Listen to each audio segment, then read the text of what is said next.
Chapter 226. Boss Lineage Boss. Look, it's Zhong Pingliang and Zhou Ruoming. Kong Xiaobo pointed outside the window towards the field. Yeah, I see them. Lin Yi's eyes narrowed as he looked at Zhong Pingliang and Kong Xiaobo, but he couldn't see what they were talking about because they were too far away. Zhong Pingliang was definitely up to something. Lin Yi didn't know when he started colluding with Zhou Ruoming, running out the moment class ended and talking to Lin Yi about something. Zhong Pingliang was talking to him about something highly secretive. Could it have something to do with Zhou Ruoming? Boss, since Zhong Pingliang said that, I don't think it's possible that he's targeting me, but Tang Yun. Kong Xiaobo wasn't stupid. He thought of Tang Yun after seeing Zhou Ruoming. Yeah, you go with Tang Yun tonight to visit Fun. I'll go see what Zhong Pingliang is up to. If anything happens, contact me. Don't separate from Tang Yun. Lin Yi ordered Kong Xiaobo after some thought. Don't worry, boss, I've already protected sis-in-law. Kong Xiaobo patted his chest. The bell rang and Lin Yi and Kong Xiaobo went back to class. After a while, Zhong Pingliang rushed in, glancing at Lin Yi before returning to his seat.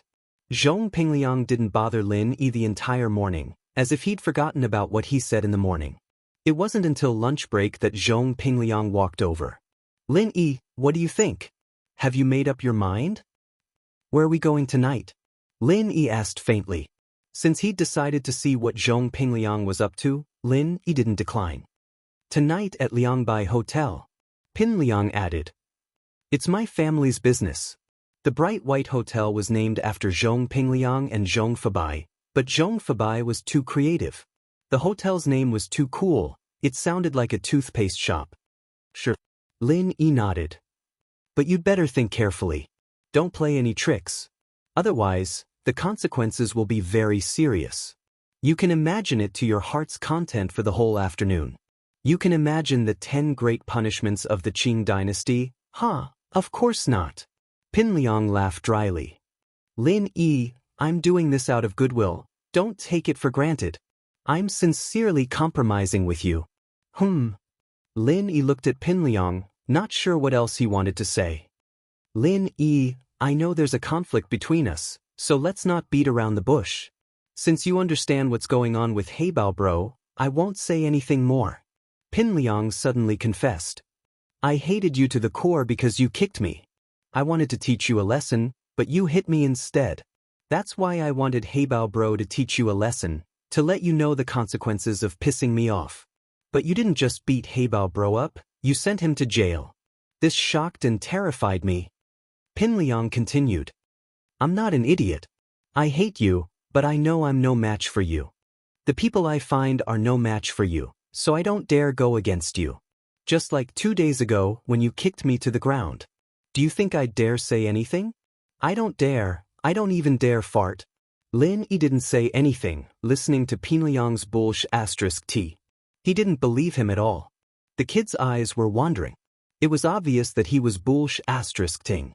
But Lin Yi didn't expose him. He just watched as he continued his act.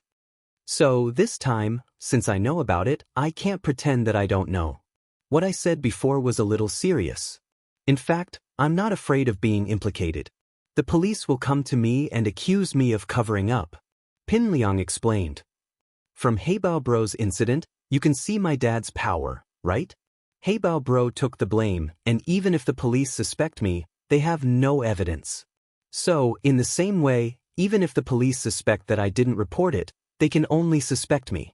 They don't have evidence, so no one can do anything to me. Lin Yi nodded cooperatively, listening to him continue. I said that before because I wanted to save some face.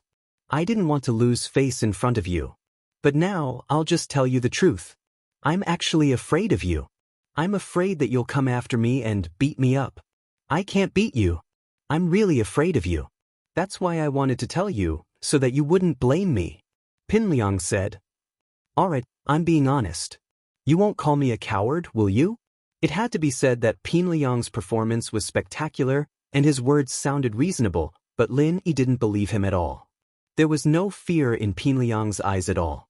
Instead, there was a glimmer of excitement. I see. Lin Yi nodded. I was wondering why you wanted to tell me all of a sudden. You're afraid of me. Alright, I'll go with you tonight. Alright, Lin. From now on, I'll be your follower. If you need anything, just call me. I'll give you my position as the third of the big four. Pin Liang said. As long as you don't cause trouble for me, I'll do whatever you want me to do. Oh, I already have Kang Xiaobo as my follower. You don't need him for now. Lin Yi waved his hand, signaling Pin Liang to leave. Alright, boss Lin. Pin Liang smiled flatteringly as he turned around. The smile on his face disappeared along with it, replaced with the smile of someone who'd succeeded in his scheme. Lin, be happy all you want. I'll be your follower for a few hours. You're going to die soon enough. After Pin Liang left, Kang Xiaobo turned around. Boss, is what he said true? False. Lin Yi answered without hesitation. Do you think his brain got kicked by a donkey?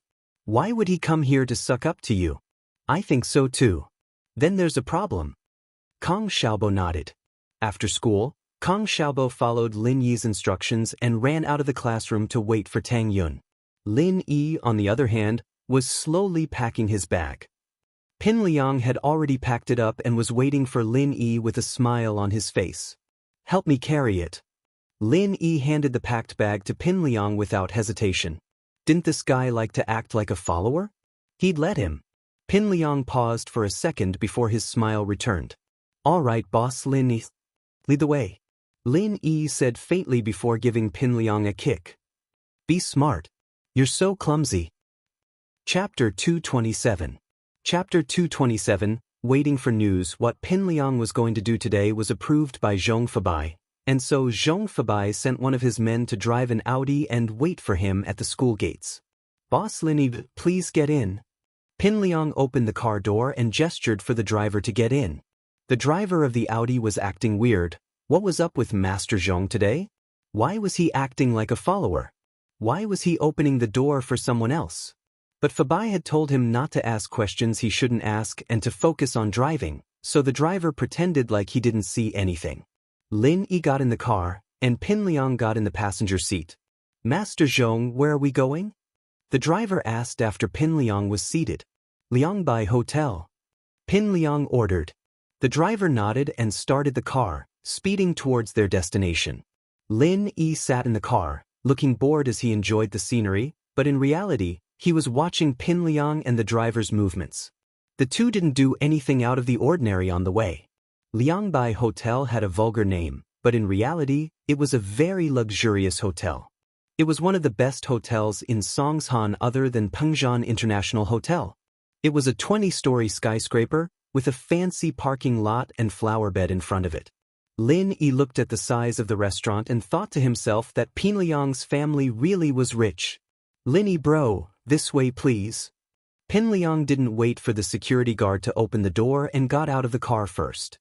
He opened the door for Lin Yi and stood beside him respectfully. The security guard who came running over was shocked. They knew Pin Liang was Mr. Zhong's son, so why was the young master acting as someone else's follower today? Chin bro, give me the car keys and you can go back. I'll drive later. Pin Liang said to the driver. The driver, naturally, gave the keys to Pin Liang without hesitation and left quickly with a nod. Lin Yi smiled to himself. It seemed like Pin Liang was going to do something behind someone else's back.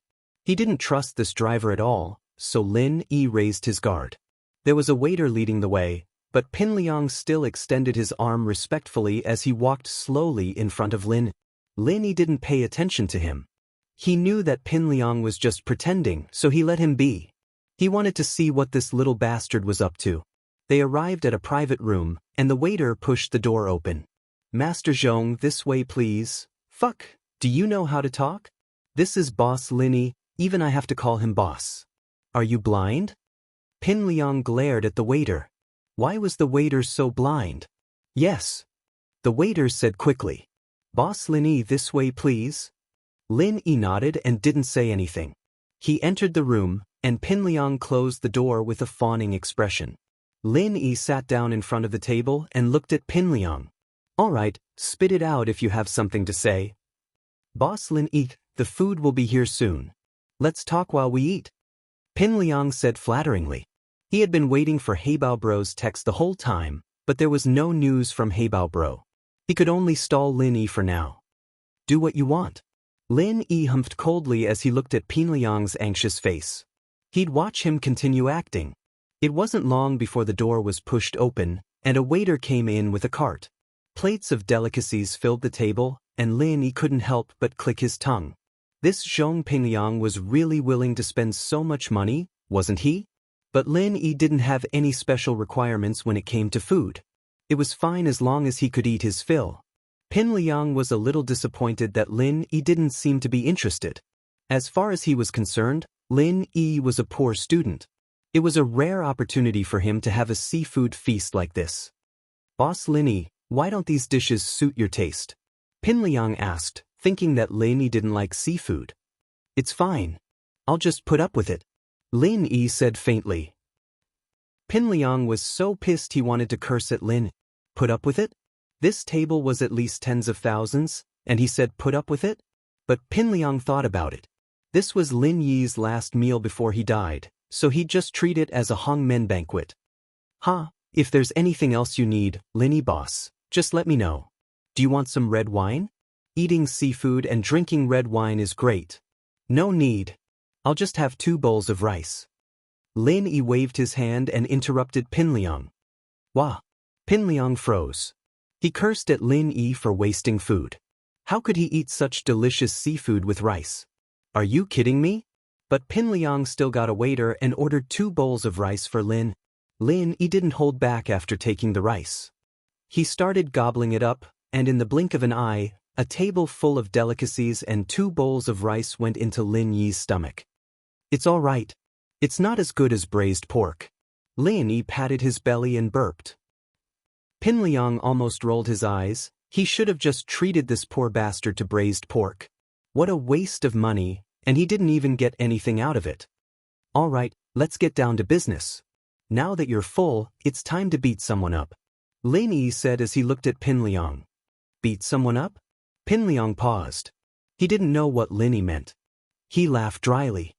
Boss Lin Yi, you must be joking. About business, Pinliang mumbled, but he was panicking inwardly. Lin Yi was eating way too fast. Their original plan was to get a bunch of seafood and drink some wine together. That should have been enough to buy them an hour or 2, but Lin Yi finished the fight in less than 20 minutes. What was he supposed to do after that? Pinliang could only pray that Heibao would hurry up and finish the fight. Just as he was praying, his phone vibrated in his pocket. Pinliang was overjoyed as he took out his phone and looked at it. Getting a license, selling guns, loan sharks, revenge company, good price, what the hell? Pinliang cursed. What the hell? He wouldn't be so troubled if he could really get revenge. Are you okay or not? Lin Yi was getting impatient. Pinliang had to be up to something. He kept looking at his phone, evidently waiting for a signal. Pinliang had no choice. Actually, it's like this, Zhou Ruoming likes Tang Yun. You know that, right? Chapter 228. How dare you hit me? Zhou Ruoming knew about our conflict, so he came to me to discuss how to deal with you. Pinliang nodded. Lin Yi boss, you won't be angry about what I'm about to say, will you? Pinliang pretended to be scared. Just say it, don't talk so much point, if it's not your business, I won't bother you. Lin Yi frowned. All right, I just said it casually. Tang Yun's with Lin Yi, so you won't have a chance anymore. Might as well force yourself on her. Pinliang didn't see any change in Lin Yi's expression before continuing. What I didn't expect was that my words actually reminded that Zhou Ruoming, saying that it wasn't too late for him to force himself on Tang Yun, and that she'd follow him as long as he got on top of her. I was afraid of Zhou Ruoming's power, so I could only say yes. But after I went back, the more I thought about it, I was covering up a crime. If I didn't report it, Lin Yi boss would never forgive me if you knew the truth, so When is he going to carry out this plan? Lin Yi interrupted Pinliang and grabbed him by the collar. Lin Yi had guessed that Pinliang was up to no good, but he didn't expect him to be this devious, encouraging Zhou Ruoming to deal with Tang Yun. Lin Yi didn't believe that things were as simple as Pinliang made them out to be. This plan was most likely Pinliang's idea, and now he was here to talk to him about it. He was treating him to a meal, and he was stalling for time. Not good. Lin Yi's heart tightened as a bad feeling rose in his heart. If what Pin Liang said was true, then Zhou Ruoming's plan to deal with Tang Yun might be tonight. Pin Liang didn't expect Lin Yi to grab him by the neck just because he said something wrong. Is it tonight? Lin Yi's hand wrapped around Pin Liang's neck. Ahem. Boss Lin Yi, let go first. Pin Liang coughed twice, his face red. He couldn't catch his breath anymore. Where are they? Lin Yi smiled coldly as he tightened his grip. If it weren't for the fact that he didn't know where Tang Yun went downstairs, Lin Yi would have squeezed Pin Liang to death. Pin Liang, I advise you to stop pretending. You think I'll believe you just because you're bad at acting? Fuck. Pin Liang took a deep breath. Fuck, you're messing with me? Since Lin Yi had seen through him, Pin Liang didn't bother pretending anymore. There was no need for it, but he was starting to regret pretending to be Lin Yi's follower for so long. Where's Tang Yun? Lin Yi loosened his grip on Pin Liang's hand. Lin Yi knew that Pin Liang would faint from lack of oxygen if he kept squeezing like this. Maybe Zhou Ruoming killed her already? Pin Liang smiled coldly. There was no need to keep up the act now that they were on bad terms. What? You want to beat me up? But you better think about it. If you beat me up, you won't be able to see Tang Yun anymore. Beat me up? Beat me up? Pin Liang looked like he had Lin Yi in the bag. He was sure that Lin Yi wouldn't dare do anything to him now. Bang. Ouch. Pin Liang wailed as he held his nose. It was bleeding from Lin Yi's slap. You dare hit me? Do you believe that I won't tell you where Tang Yun is? Bang. Pin Liang looked at Lin Yi in disbelief. You don't want to know where Tang Yun is? Bang. If Lin Yi had wanted to kill Pin Liang, he'd be dead already. Lin Yi was just teaching him a lesson. You won't keep it a secret. You wouldn't have come looking for me if you didn't want to. If I'm not wrong, you and Zhou Ruoming are working together to deal with me, right? You probably found someone to ambush Zhou Ruoming at the place where he's going to commit the crime. Then, you pretended to be friendly and gave me a tip. You're actually trying to lure me there and take revenge on me. Am I right? And the person who ambushed me, let me think, it should be Heibao, right? How could it be so coincidental? He just escaped yesterday and you're already targeting me today. Only that idiot Heibao would help you take revenge. He must hate me for sending him to prison, right? So what if you're right? Pin Liang humphed coldly. You're just wasting time here. Tang Yun would have been dead by then. Go ahead and hit me. If you have time to hit me all you want. It's your time that's being wasted. Bang! Another punch. Are you crazy? Pin Liang looked at Lin Yi in disbelief. You still have time to hit me? You keep looking at your phone, which means that you have a secret code with Heibao. He'll contact you via text or some other method after he's done. Lin Yi curled his lips and looked at Pin Liang with pity. But you haven't received the text yet. That means that Heibao hasn't succeeded yet. You don't have to be so alarmist. Pin Liang took a deep breath and clenched his fists. He felt like a fool being toyed with by Lin Yi like this. Lin Yi had guessed his thoughts and plans correctly. It made him want to go crazy. He wanted nothing more than for Lin Yi to die right now. But Pin Liang loosened his fists in the end. He only needed to trick Lin Yi into going to Heibao Bro's place, and Heibao Bro would be able to take care of Lin Yi. He'd be able to get his revenge then. At that thought, Pin Liang swallowed the humiliation. Fine, I'll take it that you're right. Then I won't waste any more words with you. Come with me, Heibao Bro's waiting for you at the unfinished building on Redflower Street. You wouldn't have gotten beaten up if you'd listened to me earlier.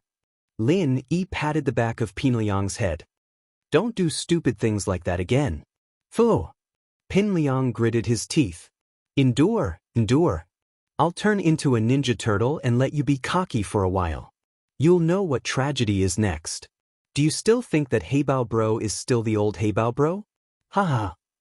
The thought of Lin Yi's shocked expression when he saw Heibao Bro's strength skyrocketing. Pin Liang felt a wave of satisfaction wash over him, and the pain on his face was thrown to the back of his mind. In the hallway of Liangbai Hotel, the waiters looked at the blood-stained Pin Liang, curious, but didn't dare ask. They were all wondering what was wrong with Master Zhong today. Master Zhong, what are you doing? The manager on the first floor was Fabai's confidant. He saw Pinliang's expression and quickly asked. Chapter 229. Knocked out, the manager saw that Pinliang didn't want people to stick their noses in his business and quickly moved to the side to make way for him. Pinliang was depressed. His image as young Master Zhong was ruined today. He was the young master of Liangbai Group, but he got beaten up like this in his own hotel. How would he be able to show his face in public if this got out? But thinking about how Lin Yi would be sent to heaven by Heibao Bro soon, Pinliang held it in. He didn't pretend to be a follower this time and got into his car, not opening the door for Lin Yi anymore. Lin Yi didn't mind either and got in the front passenger seat. Now that he'd made things clear with Lin Yi, Pinliang didn't care if Heibao got what he wanted or not. Even if he didn't, it didn't matter if Lin Yi stopped Zhou Ruoming. It was a bit of a shame that he couldn't let Lin Yi die in pain, but there was nothing he could do about it now. Pinliang's phone vibrated. Pinliang was about to take it out for a look when he remembered that Lin Yi was beside him. He quickly pulled his hand back. Heibao texted?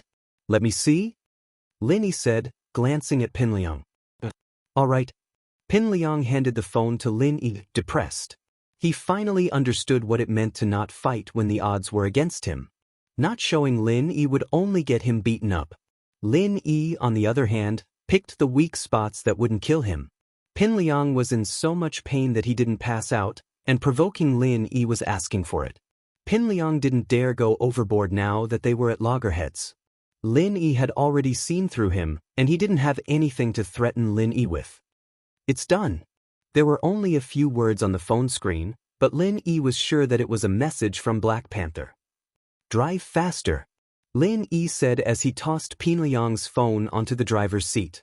Pinliang wanted to buy some time, but he was afraid that Lin Yi wouldn't be happy. He stepped on the gas pedal. It was past rush hour anyway, and there weren't many cars on the road. Zhou Ruoming? A hoarse voice came from the other side of the phone. I am. May I know if you're one of Master Zhong's men? Zhou Ruoming had been waiting for Pinliang's men to contact him. Yes, I have arrived at the unfinished building. Where are you? The man asked. I'm nearby, Zhou Ruoming said. Okay, I'll wait for you in front of the unfinished building. The other party hung up the phone without waiting for Zhou Ruoming to say anything. Zhou Ruoming quickly ran to the unfinished building, but froze when he saw who it was. Black Panther Bro? It was Black Panther Bro? What was going on? However, Zhou Ruoming was only slightly surprised. His expression returned to normal, but his heart was in turmoil. Pinliang was using Black Panther Bro to do things for him. The news of Black Panther Bro's escape was reported on the TV, and Zhou Ruoming saw it as well. He thought that Black Panther Bro would leave Songjiang after escaping and wouldn't stay here and wait to be caught. But things didn't turn out as he wished. Black Panther Bro was helping Pinliang catch Tang Yun, and this confused Zhou Ruoming. But Zhou Ruoming didn't say anything. This wasn't something he was worried about. He didn't care why Black Panther Bro didn't escape, but whether Tang Yun was caught or not. Black Panther Bro, hello, I'm Zhou Ruoming. Zhou Ruoming ran to Black Panther Bro and greeted him respectfully. You know me? Black Panther's eyes flashed with sharpness. I'm young Master Zhong's good friend. Of course I've seen Black Panther Bro before.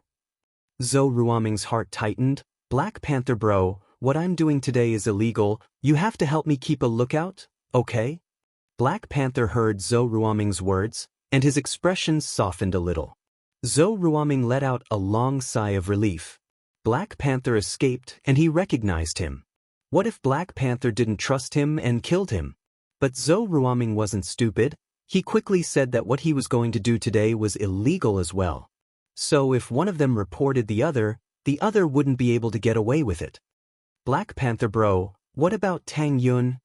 Zhou Ruoming turned his attention back to Tang Yun when he saw that Black Panther Bro wasn't going to talk about it anymore. In fact, whether Black Panther Bro ran or where he went had nothing to do with Zhou Ruoming. He didn't want to care about this kind of thing. He fainted. I fed him the medicine. It's in that van.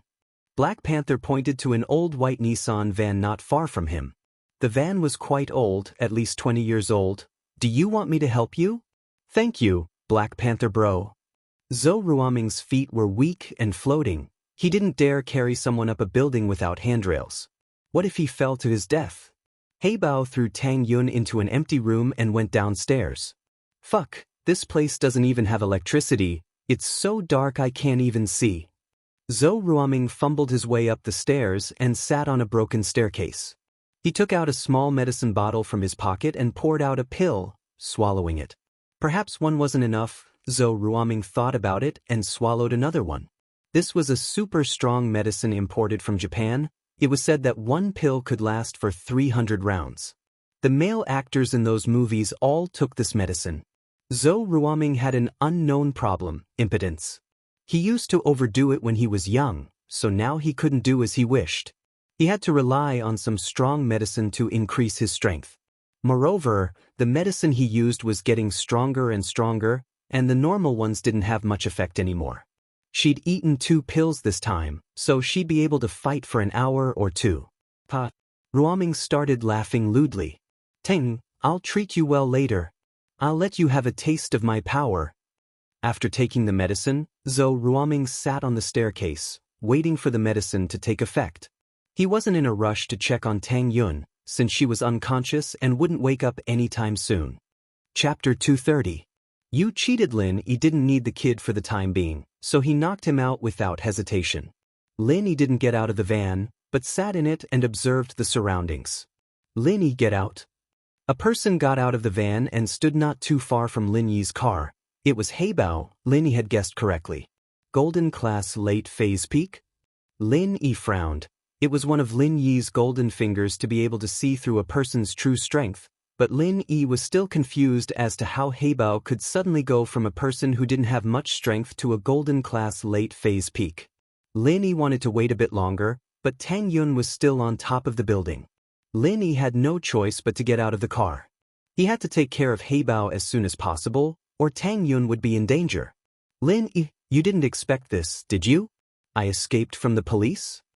Heibao looked at Lin Yi like he was a lamb waiting to be slaughtered, his eyes bloodthirsty.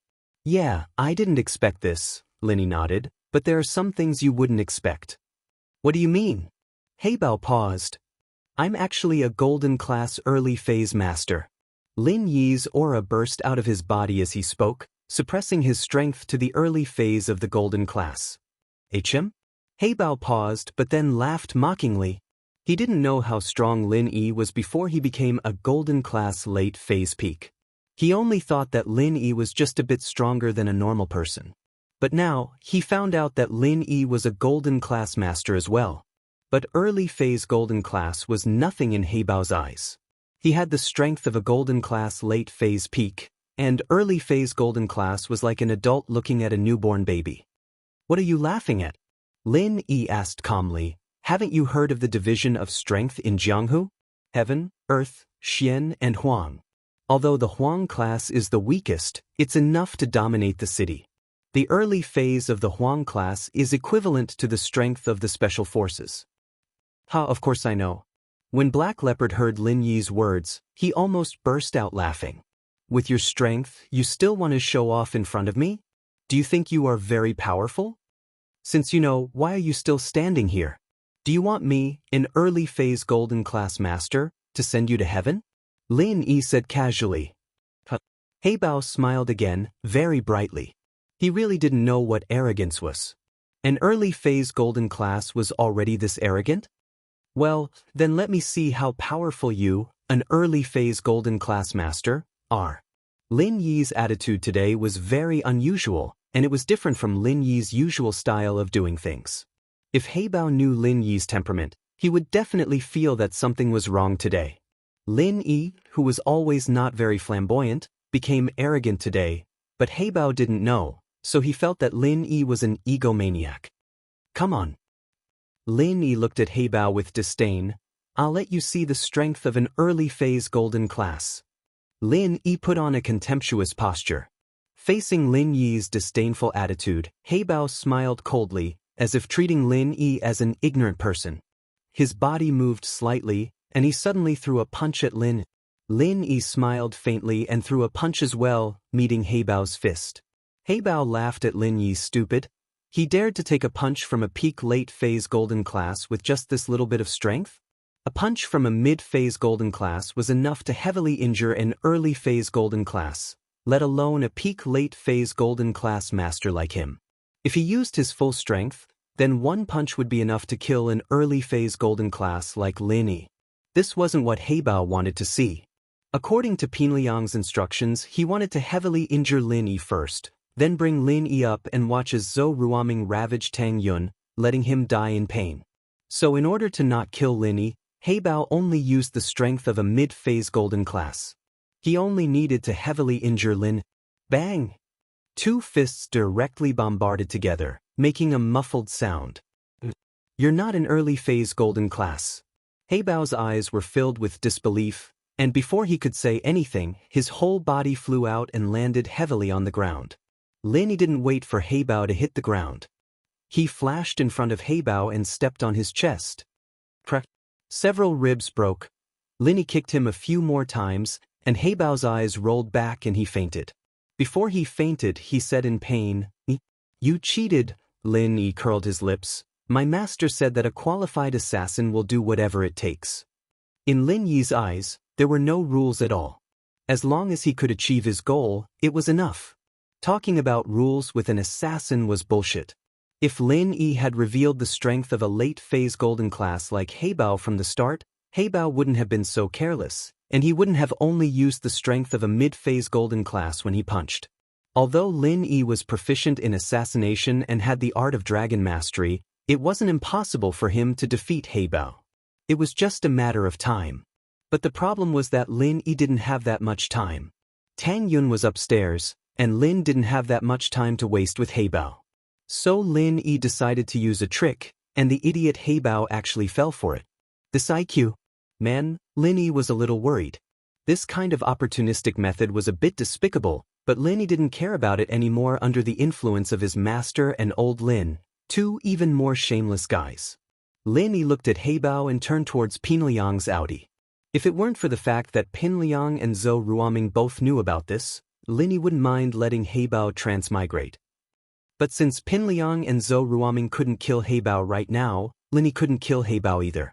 Even so, Heibao was already a cripple, and he'd just take it as Lingshan getting off easy. Opening the Audi's door, Lin Yi carried Pinliang to the building and threw him on the ground before jumping up to the second floor. Lin Yi was like a Spider-Man, his hands clasping the cracks of the bricks outside the building, searching for Tang Yun's figure from room to room. Chapter 231. How to solve it? Tang Yun's clothes were still intact and there was only Tang Yun in the room. Lin Yi didn't know what Zhou Ruoming was up to. It had been a long time, but Lin Yi didn't have the time to care about him. He jumped into the room. Lin Yi picked Tang Yun up from the ground and checked her breathing. It was a little rushed. Lin Yi frowned.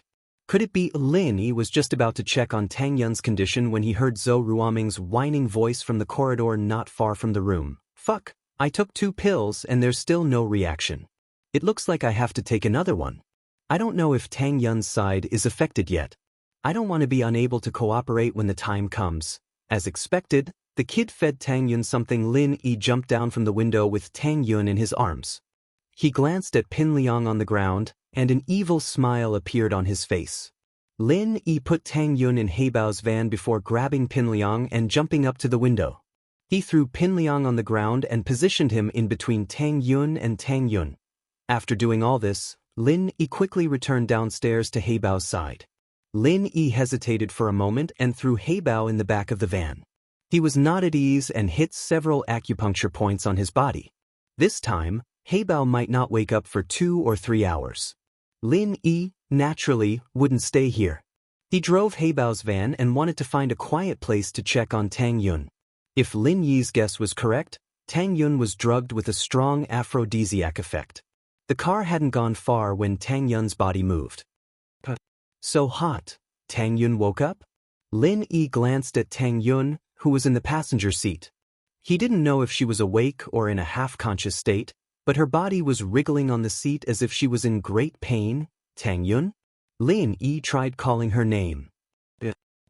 I'm so hot. Tang Yun responded subconsciously when she heard Lin Yi's voice, but her body was still squirming uncontrollably. I'm so hot. So hot. Lin sighed and stopped the car in a small alley. Tang Yun seemed to have woken up already and had some consciousness. She wasn't completely unconscious. As skilled as Master Lin was, there was nothing he could do. His old comrades were all men, and it was almost impossible for them to be drugged. As a result, Lin Yi didn't even bother researching how to deal with it. He didn't have enough time to do that. He scratched his head as he looked at Tang Yun's blushing cheeks. He couldn't help but gulp. Don't tempt me, little girl. It's hot. It seemed like the medicine was starting to take effect as Tang Yun started to pull up her clothes. Lin Yi jumped in fright. He turned to Tang Yun. Hey, what are you doing? Hot. Help me. Tang Yun didn't listen to Lin Yi. Instead, she started asking for help from Lin Yi. Her hands didn't stop moving. It wasn't easy to unbutton her clothes, so Tang Yun just pulled at it. She tore off her short-sleeved school uniform, revealing the tank top underneath. Tang Yun's strength surprised Lin, but at the same time, the fire Lin Yi had been suppressing flared up once more. Although Lin Yi wasn't a gentleman, he didn't want to take advantage of Tang Yun in a situation like this. With Tang Yun's personality, she probably wouldn't blame him, but she probably wouldn't care about him anymore. As Lin Yi was thinking about it, Tang Yun jumped up from the passenger seat and threw herself at Lin. Tang Yun, calm down. Lin Yi knew that he had to go to the hospital. Lin Yi thought that it wouldn't look good for a girl like Tang Yun to go to the hospital. But now, he couldn't care less. Hug me. I'm so hot, hug me. Tang Yun looked at Lin Yi in a daze. She reached out to pull at Lin Yi's clothes. Lin Yi pushed Tang Yun away. Wasn't she asking him to make a mistake? Hey, Jiao Lao, are you there? I've always been by your side. I've never gone far, Jiao Lao said. Lin Yi was speechless. Are you singing a legend? What's a legend? Jiao Lao asked. It's fine. Lin didn't have time to waste with Jiao Yazi. Jiao Lao, she's been drugged. Do you have a solution? Solution? Let me think. Jiao Yazi fell into deep thought. A long time ago, I helped Master solve a similar problem. What method did I use? Although Lin Yi was anxious, he didn't rush Jiao Yazi after hearing that he had a solution. He let Tang Yun kiss, hug, and tear at his clothes. I remember now. No, you guys practice different mental cultivation methods, Elder Jiao said in realization. There's no other way? Lin Yi was speechless. Yes, the one you practice will work. You just need to use the arts on these acupuncture points and your energy will enter her body. You'll be able to solve the problem, Jiao Yazi said. Elder Jiao said, I think I told you before that the energy in your body is omnipotent. You forgot. How would I know that energy can be used to do this? Lin Yi smiled bitterly. Elder Jiao, tell me what to do. I can't take it anymore. I might not be able to hold it for much longer. Jiao Yazi told Lin Yi the names of the acupuncture points. Lin Yi started using the art of dragon mastery. The energy in his body was channeled into Tang Yun's body by Lin. After a while, Tang Yun's body was covered in steam. Half an hour later, Lin Yi breathed a sigh of relief. Tang Yun had completely calmed down. Her face was red as she laid on the passenger seat, asleep. Her breathing was stable as well, not as hurried as before. Phew! Lin Yi let out a long breath. I didn't think that curing the poison would take up so much energy. Lin Yi didn't expect that half of the energy in his body would be used up just to cure the medicine, and he was starting to show signs of tiredness. Your level is too low, Jiao Yazi said coldly. Uncle doesn't need to use any energy to do this. Lin Yi rolled his eyes and ignored Jiao Yazi. Jiao Lao already looked like a master. What kind of master was his uncle? He kept comparing himself to his martial uncle. Wasn't that just humiliating him? Chapter 232. The first time Lin Yi sighed, regretful that he'd missed such a good opportunity. But Lin Yi didn't regret it. Things like this were best when both parties were willing. There wasn't much meaning to it if only one of them was drugged. Lin Yi could tell himself that Tang Yun was the one who'd initiated it, but who could he fool with that kind of self-deception? He pulled out his phone and dialed in Lingshan's number. It wasn't long before Lingshan answered, her voice a little tired. Hello? Lin Yi? What's up? I'm in a meeting. Meeting? So late? Lin Yi blinked. He'd wanted Lingshan to come pick Heibao up, but Lin Yi didn't have a place to deal with him. Isn't it because of Heibao? He's a dangerous man, and if we don't arrest him soon, he'll be a threat to society. Lingshan said. Right, you didn't tell me what you wanted. I'll be hanging up if there's nothing else. Oh, then you don't need to continue the meeting then. Just dismiss them. Lin Yi said after hearing Lingshan's words. Dismiss? What do you mean? Lin Yi, are you joking? Lingshan blinked, not sure what Lin Yi was getting at. Heibao's here, take him back. Lin Yi said. Heibao? He's here? You found him? You haven't fought him yet, have you? Keep an eye on him, I'll bring some people over right away. Lingshan said happily before instructing Lin. Don't worry, I beat him half-crippled. He's in the back of my car. Lin Yi said. Half-crippled? Lingshan was suspicious. Isn't he golden class late phase peak? Why is he crippled? It wasn't that Lingshan didn't believe in Lin Yi's strength. Peng Zhan had asked Lin Yi to protect Meng Yao, and that meant that he wasn't a simple fighter. But even if he wasn't a simple fighter, a golden class late phase peak wasn't something that could be easily dealt with. I don't know. I probably dropped a level. Lin Yi naturally wouldn't talk about his own matters. In this place, it was better for Lin Yi to keep a low profile. Lose levels? Lingshan opened her mouth, but didn't say anything. Because what Lin Yi said wasn't unreasonable. Since Heibao could quickly improve his strength to the peak of the late phase of the golden class, it was also possible that he could fall back to his original level in an instant. Then where are you? I'll come over now. Let me see. I am at the entrance of the alley opposite Komatsu convenience store. Lin Yi looked at the landmark nearby. Little Pine convenience store? Lingshan frowned, evidently not familiar with small stores like this. But as soon as Lingshan finished speaking, a colleague knew the location. I know Komatsu convenience store, it's downstairs from my aunt's house. Lingshan turned to Lin. Then wait for me. I'll be right there. Come by yourself. Hurry up, I have other things to do. Lin Yi said and hung up. He turned his head to see Tang Yin looking at him with her eyes wide open. Lin Yi jumped. Since when did Tang Yin wake up? You're awake. Yeah. Tang Yin was a little embarrassed as she lowered her head, not daring to look at Lin Yi's eyes. She wasn't actually sleepy, and she'd been wide awake before. She'd only been looking at Lin Yi after he'd gotten the medicine out of her system, and she'd been feeling a little tired after a short nap. She heard that Lin Yi was talking on the phone, so she didn't disturb him. She didn't think that Lin Yi would look at her right after hanging up. It made her a little nervous, and her face heated up as she remembered what happened earlier. Zhou Ruoming's medicine was imported, the latest technological product. After ingesting it, the person would have some sort of desire, but it wouldn't affect their consciousness. In other words, the person would always be in a conscious state. Tang Yin remembered everything she said and did, and now that she thought about it, she was the one who did such an embarrassing thing. She couldn't face Lin Yi anymore. She wanted to dig a hole in the ground and hide in it. Ta. Lin Yi smiled. How do you feel? Do you feel uncomfortable anywhere? Hearing that Lin Yi cared about her and didn't tease her or mention what happened before, Tang Yin felt relieved. She shook her head slightly, indicating that she was fine. Thank you. Tang Yin didn't know how to express her feelings. She was shy, grateful, and a little annoyed. She sent herself to him, and Lin Yi didn't want her. What was he thinking? Didn't he like her? It was such a good opportunity, and he didn't do anything to her. Was he different from people like Zhou Ruoming? He didn't just want her body, or was she not attractive enough for him? Tang Yin started to worry as she thought about it. You're welcome, Lin Yi smiled. Wait a bit, I'll send you home. Okay. Tang Yin didn't ask what Lin Yi was going to do, but she heard that Lin Yi was talking on the phone. He was probably waiting for someone. The car fell into silence. Lin Yi didn't say anything, and Tang Yin didn't say anything either. The two just sat there quietly.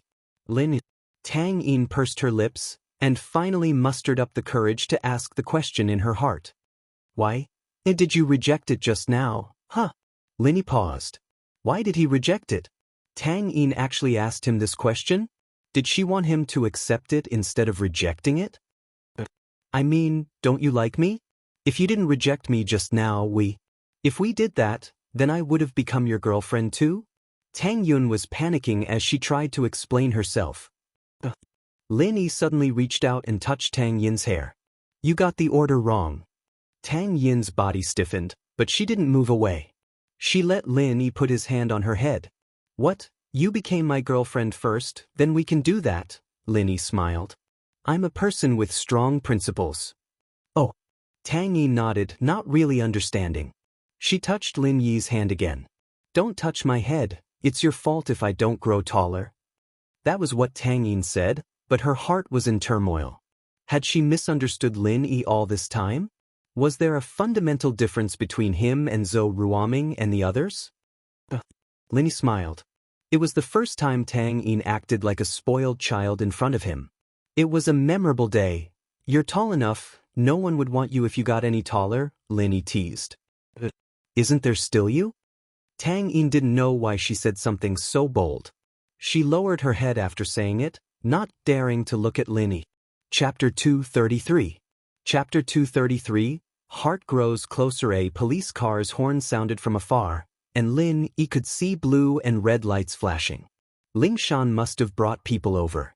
Stay in the car and don't go out. I'll be back in a bit. Lin Yi said. Okay. Tang Yin nodded obediently, not arguing with Lin Yi. Lin Yi got off the car and opened the back door, pulling Heibao out. Ling Shan was driving a Jinbei police car, not the cheetah she'd been driving. This car was evidently the type used for escorting suspects. Ling Shan spotted Lin Yi right away, stopping the car in front of him. She'd heard Lin Yi say that he'd captured Heibao and beaten him to a pulp, but seeing Lin Yi holding Heibao like that still made her mouth drop into an O shape. You came alone, right? Lin Yi only relaxed after seeing that there was no one else in the car. Ling Shan was one of the few people who knew about him, after all, and Lin Yi didn't plan on letting more people know about him. You caught him just like that? Ling Shan nodded as she got off the car, looking at Heibao in Lin Yi's hands in surprise. Then how am I supposed to catch him? Lin Yi tossed Heibao on the ground. Alright, I've given him to you. I'm leaving. With that, Lin Yi turned around and walked back to the van. Wait, you still have to come back with me for a statement. Ling Shan called out to Lin. Make one up yourself. Lin Yi didn't even turn around. I'll give all the credit to you, just say you caught him yourself, it has nothing to do with me. Who? Ling Shan was pissed, but this credit. Ling Shan knew that catching Heibao was a huge achievement, no less than catching the bank robbers. With these two achievements, her reputation in the police department would reach a peak, and it would be a good start for her to get promoted in the future. If you want me to help you next time, then cut the bullshit. Lin Yi got back in the van and drove away, ignoring Ling Shan. Ling Shan stomped her feet angrily, picking up Heibao from the ground and throwing him in her car before driving away in the opposite direction from Lin. Right? How did you get brought here? Where's Kong Xiaobo? Lin Yi asked after taking care of Heibao. I don't know. I left the school with Kong Xiaobo, and Kong Xiaobo said he wanted to take a taxi to the hospital, so he got on a taxi waiting for passengers at the school gate. Tang Yun said. After that, I didn't know anything, and when I woke up, I just... Tang Yun lowered her head shyly as she spoke. Lin Yi frowned and took out his phone, calling Kong Xiaobo. The phone rang for a while before Kong Xiaobo's sleepy voice came through. HM? Who is it? Xiaobo, it's me. Where are you? Lin Yi listened to Kong Xiaobo, who seemed to have just woken up and relaxed. It seemed like Heibao's main targets were Tang Yun and him, and Kong Xiaobo should be fine. Otherwise, he wouldn't have left the phone with Lin. Where am I? HM? How did I fall asleep on the street? Kong Xiaobo paused and shouted. Oh no, boss, Tang Yun's gone. Boss, I lost Tang Yun. All right, Tang Yun's fine. She's with me. Where are you? Do you want me to pick you up? Lin asked. I don't know where this is, it's a small street. Wait for me. Kong Xiaobo said sleepily. I took a taxi to the hospital with Tang Yun after school, and then I fell asleep. I just woke up now. Lin Yi was speechless. All right, take a taxi home first. We'll talk tomorrow. All right, I'm still a little dizzy. I'm relieved that Tang Yun's fine. See you tomorrow. Kong Xiaobo was still in a daze. Lin Yi hung up the phone with a bitter smile. He looked at Tang Yun. You guys might have been drugged, and Kong Xiaobo was thrown on the side of the road. Yes. Tang Yun didn't know who it was that wanted to do this to her. She was scared just thinking about it. If it wasn't for Lin Yi's timely appearance, she would have been. It's Zhou Ruoming. Lin Yi said. I'll let him have it easy today. I'll deal with him later. Ling Shan knew a bit about what happened today from Heibao, so Lin Yi couldn't just kill Zhou Ruoming right away. But that didn't mean he couldn't do it in the future. After this incident, making him disappear from the face of the earth was a simple matter for Lin Yi. Zhou Ruoming. Tang Yin repeated the name a little absent-mindedly before lowering her head and starting to cry. Tang Yin, what's wrong? Lin Yi jumped. He didn't expect Tang Yun to cry like that without any warning. It's nothing. It's nothing to do with you. I just want to cry. Tang Yun's voice was choking. Why did they bully me? Just because my family's poor, so I'm easy to bully? Lin Yi sighed softly. Tang Yun's heart must have been suppressing this for a long time, and it only exploded today. This was a young girl complaining about the unfairness of her life. Wasn't Tang Yun's family the same? Mother and daughter were bullied even when they had a barbecue stall. What about other things? It was the same in school. Why would Zhou Ruoming go after Tang Yun instead of Meng Yao and Yushu? He knew that nothing would happen if he bullied Tang Yun, but if he bullied Meng Yao and Yushu, things would get out of hand. It won't happen again. Lin Yi patted Tang Yun's shoulder. He wanted to hug her, but hesitated. Just as he was hesitating, Tang Yun leaned into Lin Yi's embrace and started sobbing. Lin Yi didn't reject this time. He hugged Tang Yun's shoulder and let her cry in his arms.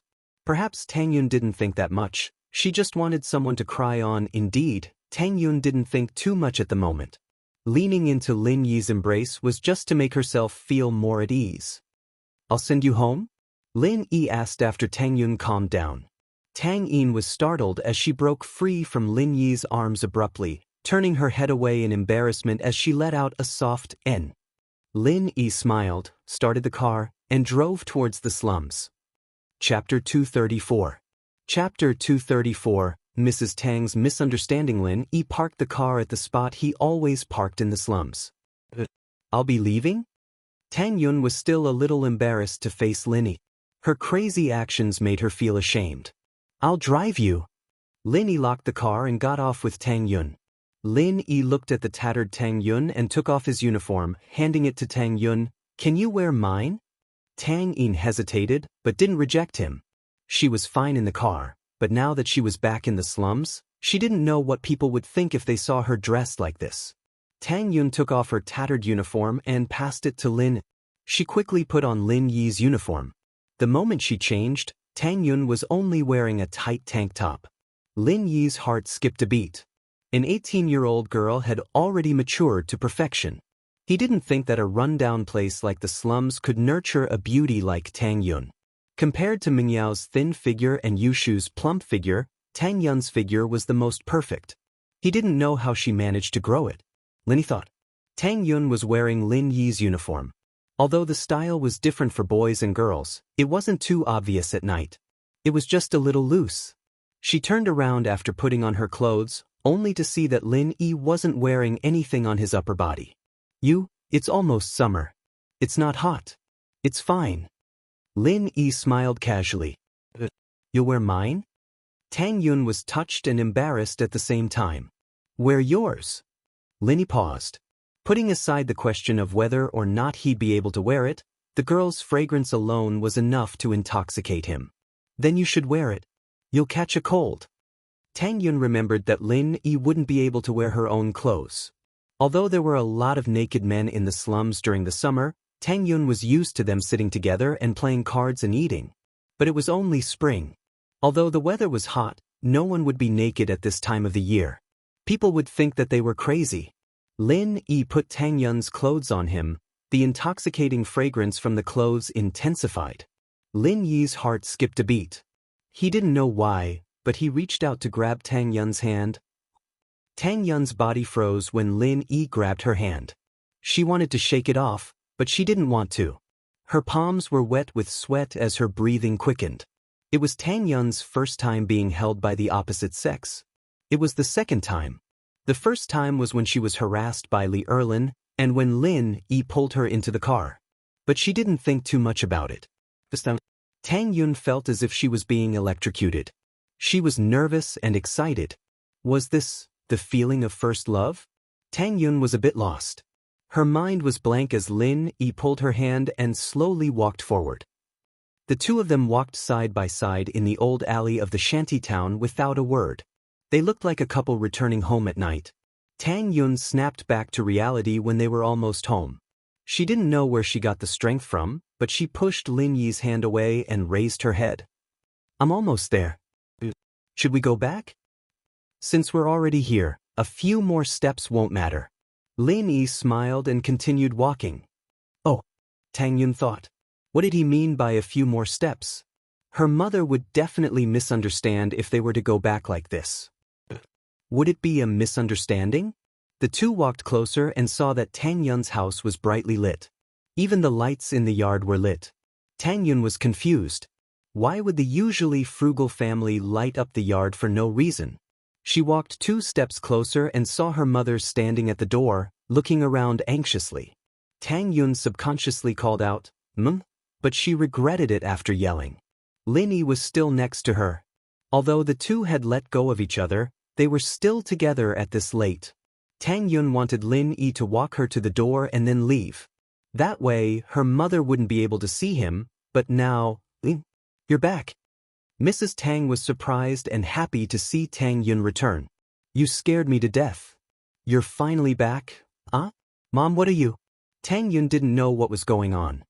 You didn't go to the hospital after school, and you didn't go home. I asked Lu Xinwen, but she didn't know either. I was so worried that I called the police, but they said that you haven't been missing for long enough. There's nothing I can do. I can only wait here. Finally, you're back. Mrs. Tang nagged. She suddenly saw Lin Yi beside Tang Yun. She paused and awkwardly said, So you went out to play with Lin? It's okay. Next time you go out to play, give me a call. Don't make me so worried. Mom, I didn't go out to play. Tang Yin explained subconsciously, embarrassed. Lin Yi sighed. He wanted to stop her, but it was too late. If Tang Yun were to tell Mrs. Tang about what happened tonight, it would definitely scare the hell out of Mrs. Tang. He wanted her to play along with Mrs. Tang's words, but it was impossible now. All right. You didn't go out to play, okay? You guys went to school together. Mrs. Tang seemed to be very happy that her daughter and Lin Yi were together. The worry she had before was gone. Tang Yun was speechless. How could her mother be like this? Yin, your uniform? Mrs. Tang's eyes stopped on the uniform Tang Yun was wearing. This was definitely not her daughter's uniform. She saw her daughter's uniform every day. How could she not know? The uniform looked similar from afar, but the style was different. Most importantly, it was a size bigger than her daughter's uniform. Whose uniform was Tang Yun wearing? She then turned to look at the clothes Lin Yi was wearing, only to find that it was a torn school uniform. It seemed to be her daughter's, wasn't it? Mrs. Tang was shocked. You and Lin... After all, her daughter was wearing Lin Yi's uniform, and Lin Yi was wearing her daughter's uniform. Could it be that the two of them... Mrs. Tang's heart skipped a beat as she thought of something bad. She approved of her daughter going out with Lin Yi, but it didn't mean that Mrs. Tang approved of them having a relationship so early. Mrs. Tang wasn't stupid. She knew what Xiaofan was going through. Mom, don't think too much. Tang Yun knew that her mother was thinking the wrong thing. She glared at Lin. Why aren't you leaving? Chapter 235. Chapter 235, Tang Yin's prank. Mrs. Tang had wanted to stop Lin Yi and ask him how he wanted to treat her daughter, but her daughter chased her away. She sighed helplessly. All right, come visit when you're free. Lin Yi really couldn't stay for long too. Tang Yin was getting more and more out of hand, and Mrs. Tang was treating him as the culprit behind her daughter's death. How could Lin Yi not leave? He got into Heibao's van, and Lin Yi drove to Mingyao's villa. The van was a little broken, but it wasn't as flashy as Yushu's Beetle. Lin Yi decided to take it for himself and get a license plate from Lingshan. Getting Huaijuan to do something for him was just a matter of a word, but he still wanted Lingshan.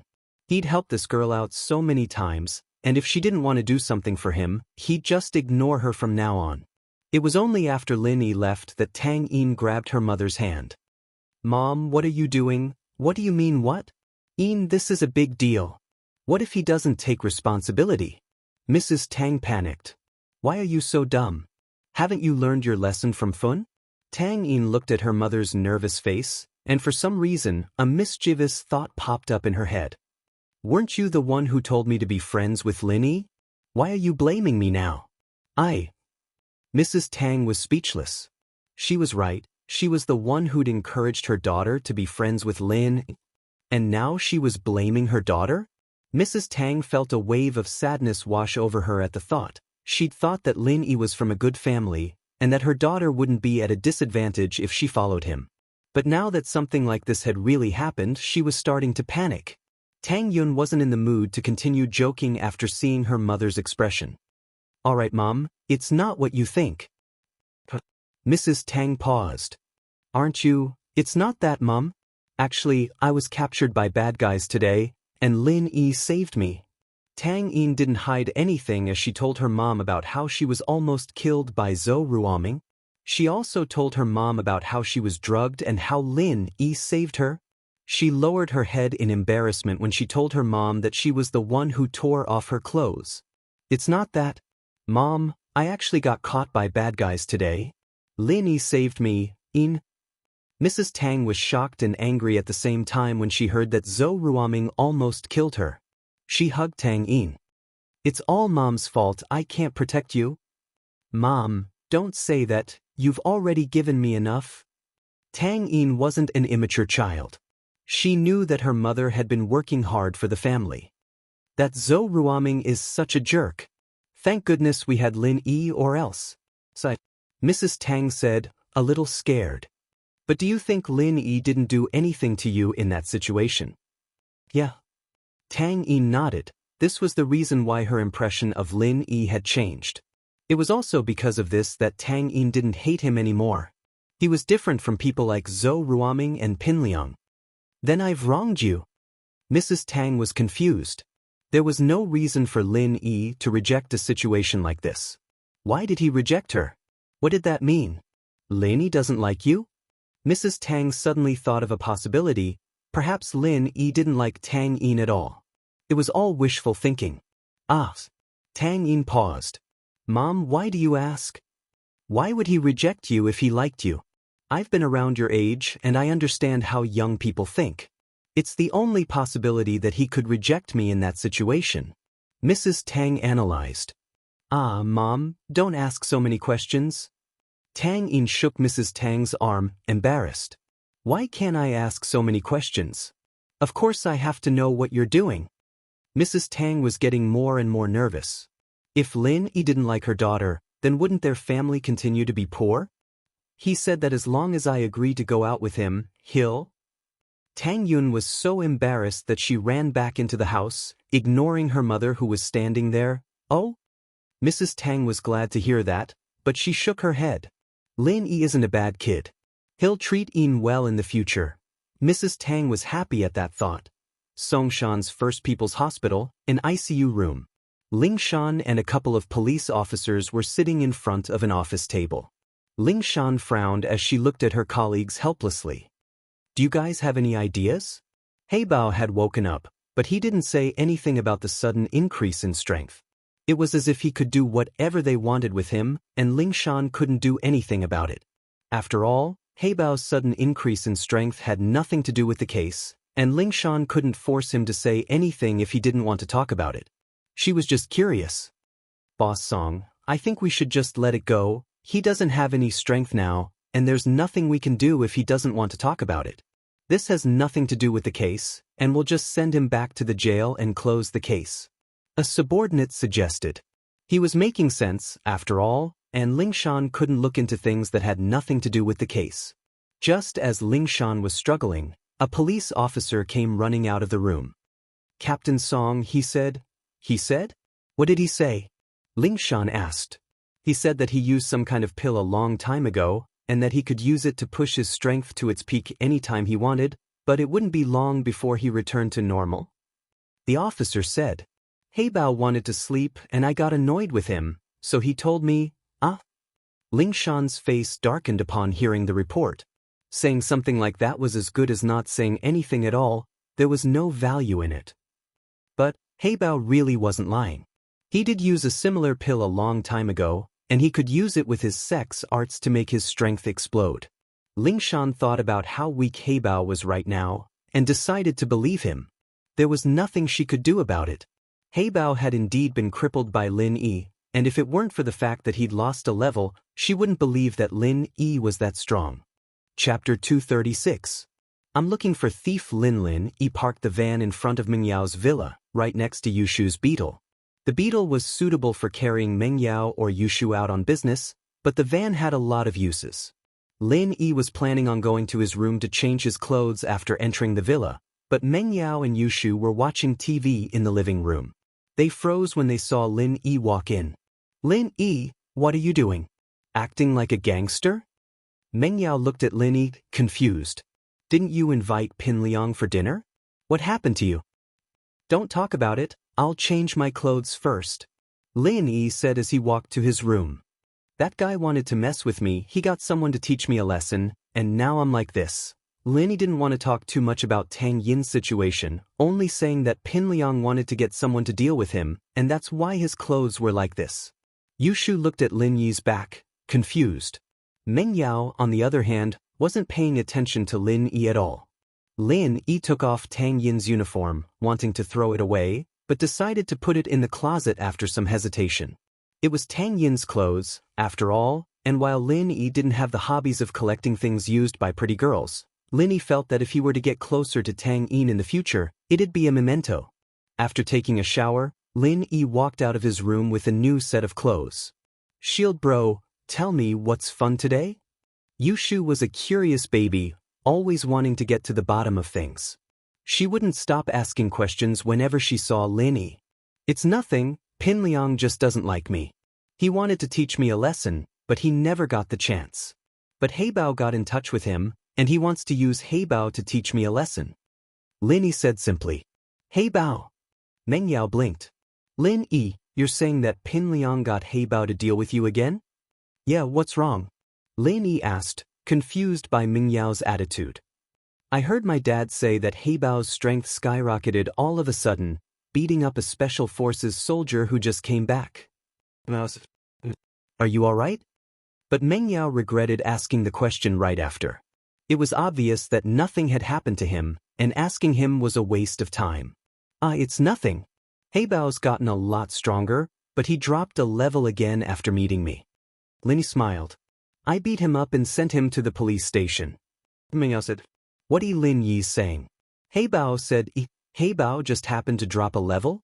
Did he think this was a game? Yushu, on the other hand, wasn't going to let Lin Yi go so easily. She started asking for details. Shield bro, tell me, how did you torture Heibao this time? Torture? Lin Yi looked at the excited Yushu. So this girl had a tendency? Lin Yi, of course, couldn't tell her the details, but who didn't know how to bullshit? Yushu couldn't believe her ears as she listened to a random scene of a fight. Alright Shu, let's go to bed. Don't listen to violent stuff all the time, it's bad for your soul. Mengyao wasn't too interested in what Lin Yi was talking about. She wasn't as curious as Yushu was. Heibao's life or death had nothing to do with her. But I like it, Yao Yao. It sounds like a storytelling. Yushu said. Alright, I'm done. It's time to sleep. It's not pretty if you don't get enough sleep. I'm going up. You can listen if you want. With that, Mengyao turned around and went upstairs. Yushu stuck her tongue out at Lin Yi. Shield bro, tell me another day then. Another day? I don't have time. Lin Yi shook his head. He didn't have the time to tell a story to a curious child. The clothes you're wearing today aren't yours. Hee hee. With that, Yushu ran after Meng. Wait for me, Yao Yao. Lin Yi paused, a bitter smile on his face. He'd thought that the toilet paper incident and Yushu were even. He'd seen her asking for toilet paper at school, so she wouldn't use the word toilet paper to threaten him anymore. They were pretty much the same after all. What he didn't expect was that the toilet paper incident was followed by a school uniform incident right after that. This girl's observation skills weren't just average. With a shake of his head, Lin Yi went back to his room. In the North District, in a 2-story building, a blood-curdling scream came from within. This was something Lin Yi hadn't foreseen. Originally, Lin Yi just wanted to throw Pin Liang up there and let Zhou Ruoming pretend that Pin Liang was Tang Yun in the dark, kissing him to disgust him, but things changed quickly, and Pin Liang's tragedy was even worse. Zhou Ruoming didn't expect that the more nervous he was, the more useless he became. He took 2 pills, but there was no reaction at all. In a fit of rage, he blamed everything on Tang Yun. He thought that it was because Tang Yun was Lin Yi's girlfriend, and it made him feel like he was using second-hand goods. That was why he wasn't interested at all. This triggered Zhou Ruoming's anger. He grabbed his belt and was about to teach Tang Yun a lesson, and so, after Zhou Ruoming ran in, he started whipping Tang Yun on the ground with his belt. After hearing Pin Liang's blood-curdling scream, he realized that something was wrong. The next morning, Lin Yi was woken up by his phone ringing. He thought it was Kang Xiaobo, but it was an unknown number. "Hello." Lin Yi picked up. The person on the other side of the phone was silent for a while before asking carefully, "Are you the great thief?" "Huh." Lin Yi was stunned. "What great thief? You dialed the wrong number." With that, Lin Yi hung up. Sun Jingyi looked at the phone, confused. She didn't dial the wrong number, did she? Could it be that the identity of Daoist was a secret, and he didn't dare to reveal it, so he rejected her directly? It seemed like that was the only possibility. But Sun Jingyi didn't have anyone suitable to help her right now. She could only dial Lin Yi's number. Lin Yi saw the same number and didn't want to pick it up, but the phone kept ringing. Lin Yi had no choice but to pick it up. "Hello? Didn't I tell you that I dialed the wrong number? Are you done?" Chapter 237. Half of the man's offer? No. Lin Yi wanted to cuss. Was there something wrong with her getting up so early in the morning? Calling for a thief? HM? Thief Lin? Wasn't his surname Lin? "Who are you looking for?" Lin Yi asked. "I'm looking for the great thief, Mr. Lin." Sun Jingyi didn't understand why Lin Yi wouldn't admit it. "You are." Lin Yi sweated. This call really was for him, but since when did he become a great thief? "I'm Sun Jingyi. Do you remember that day at the Floating Cloud Bar?" Sun Jingyi was afraid that Lin Yi would hang up again, so she blurted it all out in one breath. "Oh, so it's you." The image of Sun Jingyi's elegant and mature figure appeared in Lin Yi's mind. "What's up?" "I want to ask you to come out of retirement." Sun Jingyi said carefully. "Come out of retirement? Don't tell me you're still pretending to be your boyfriend?" Lin Yi was startled. This Sun Jingyi was pretty interesting, coming up with the phrase, "come out of retirement." But this girl was pretty dumb too. He lied to her about being a great thief, and she actually believed him? "I have something else I need your help with," Sun Jingyi said. "I want you to help me steal a document from a company." Steal a document? Lin Yi was startled. Did this girl really think of him as a great thief? Steal a document? "Yes, Lin Yi, can you help? I can pay you a lot," Sun Jingyi said. Lin Yi was about to refuse, but he changed his mind when he heard Sun Jingyi say a lot. "Steal what document? How much are you going to pay?" Lin Yi was in dire need of money right now. Although Peng Zhan had given Lin Yi a credit card with unlimited overdrafts, Lin Yi always felt like he was living off a woman. Moreover, Lin Yi didn't know how to spend the money as he pleased. For example, Lin Yi could use his own money to pay for Xiaofen's medical fees, but if he used his credit card, it would be troublesome if Faubert asked about it. Therefore, Lin intended to make a sum of money as soon as possible. Moreover, his business plan required a large sum of money. Even if he had a few formulas and Xuemin's reputation, it wouldn't be easy to start a company and build a factory. He would need a lot of money to start a company. It's a video of an employee of my company giving a commission to a supervisor of a company. Jingyi said. "You know that my company is in the trades, commissions and rebates aren't a secret in the industry, but a competitor took a video of it and was planning to leak it to the media." Jingyi said. "Oh, and then?" Lin Yi listened to Sun Jingyi's explanation and roughly understood the situation. It wasn't anything complicated. This way, the company will be punished and its reputation will be damaged. Sun Jingyi said. Then they must have some conditions to threaten you, right? You didn't agree to their conditions and instead asked me to steal the information at a high price. Why do I feel like you're asking for something far away? There was one more thing that Lin didn't say. Did she think that the price of stealing the information from him would be lower than the other party's conditions? Master Lin's price was never low. Did Sun Jingyi really think that it would be the same as last time, 1,000 yuan? The other party's conditions. Sun Jingyi clenched her teeth. It wasn't that she hadn't contacted the company before, but the boss had said that if she slept with him for a night, the incident would be over and the video would be returned to her. But how could Sun Jingyi agree to that? How about this? I'll take 50% of their conditions. I'm a very fair person and I don't cheat anyone. Lin said, I still have things to do. Call me when you're done. Lin saw Sun Jingyi's hesitation and hung up. They'd only met once. Did this girl think he was a laborer? There was a fee for leaving the mountain. Pin Liang limped into the classroom, his eyes filled with hatred as he looked at Lin Yi's seat coldly. But he didn't dare show it. Heibao Bro had been sent to prison by Lin Yi again. Moreover, he had been beaten into a half-cripple. Pin Liang had heard about this since last night. Fabai was a well-known figure in Songshan, and naturally, he had friends in the police department. He didn't know how Lin Yi beat up Heibao Bro and sent him to prison, but Lin Yi's strength was not to be underestimated.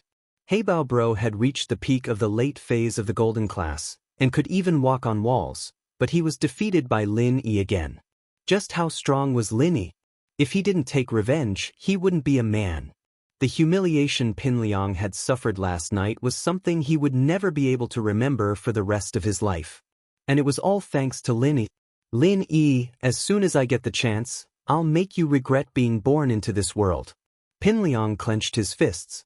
Boss, I'm really sorry for last night. I couldn't take care of sis-in-law Tang Yun. Kong Xiaobo blamed himself. It's not your fault. There's probably something wrong with that taxi.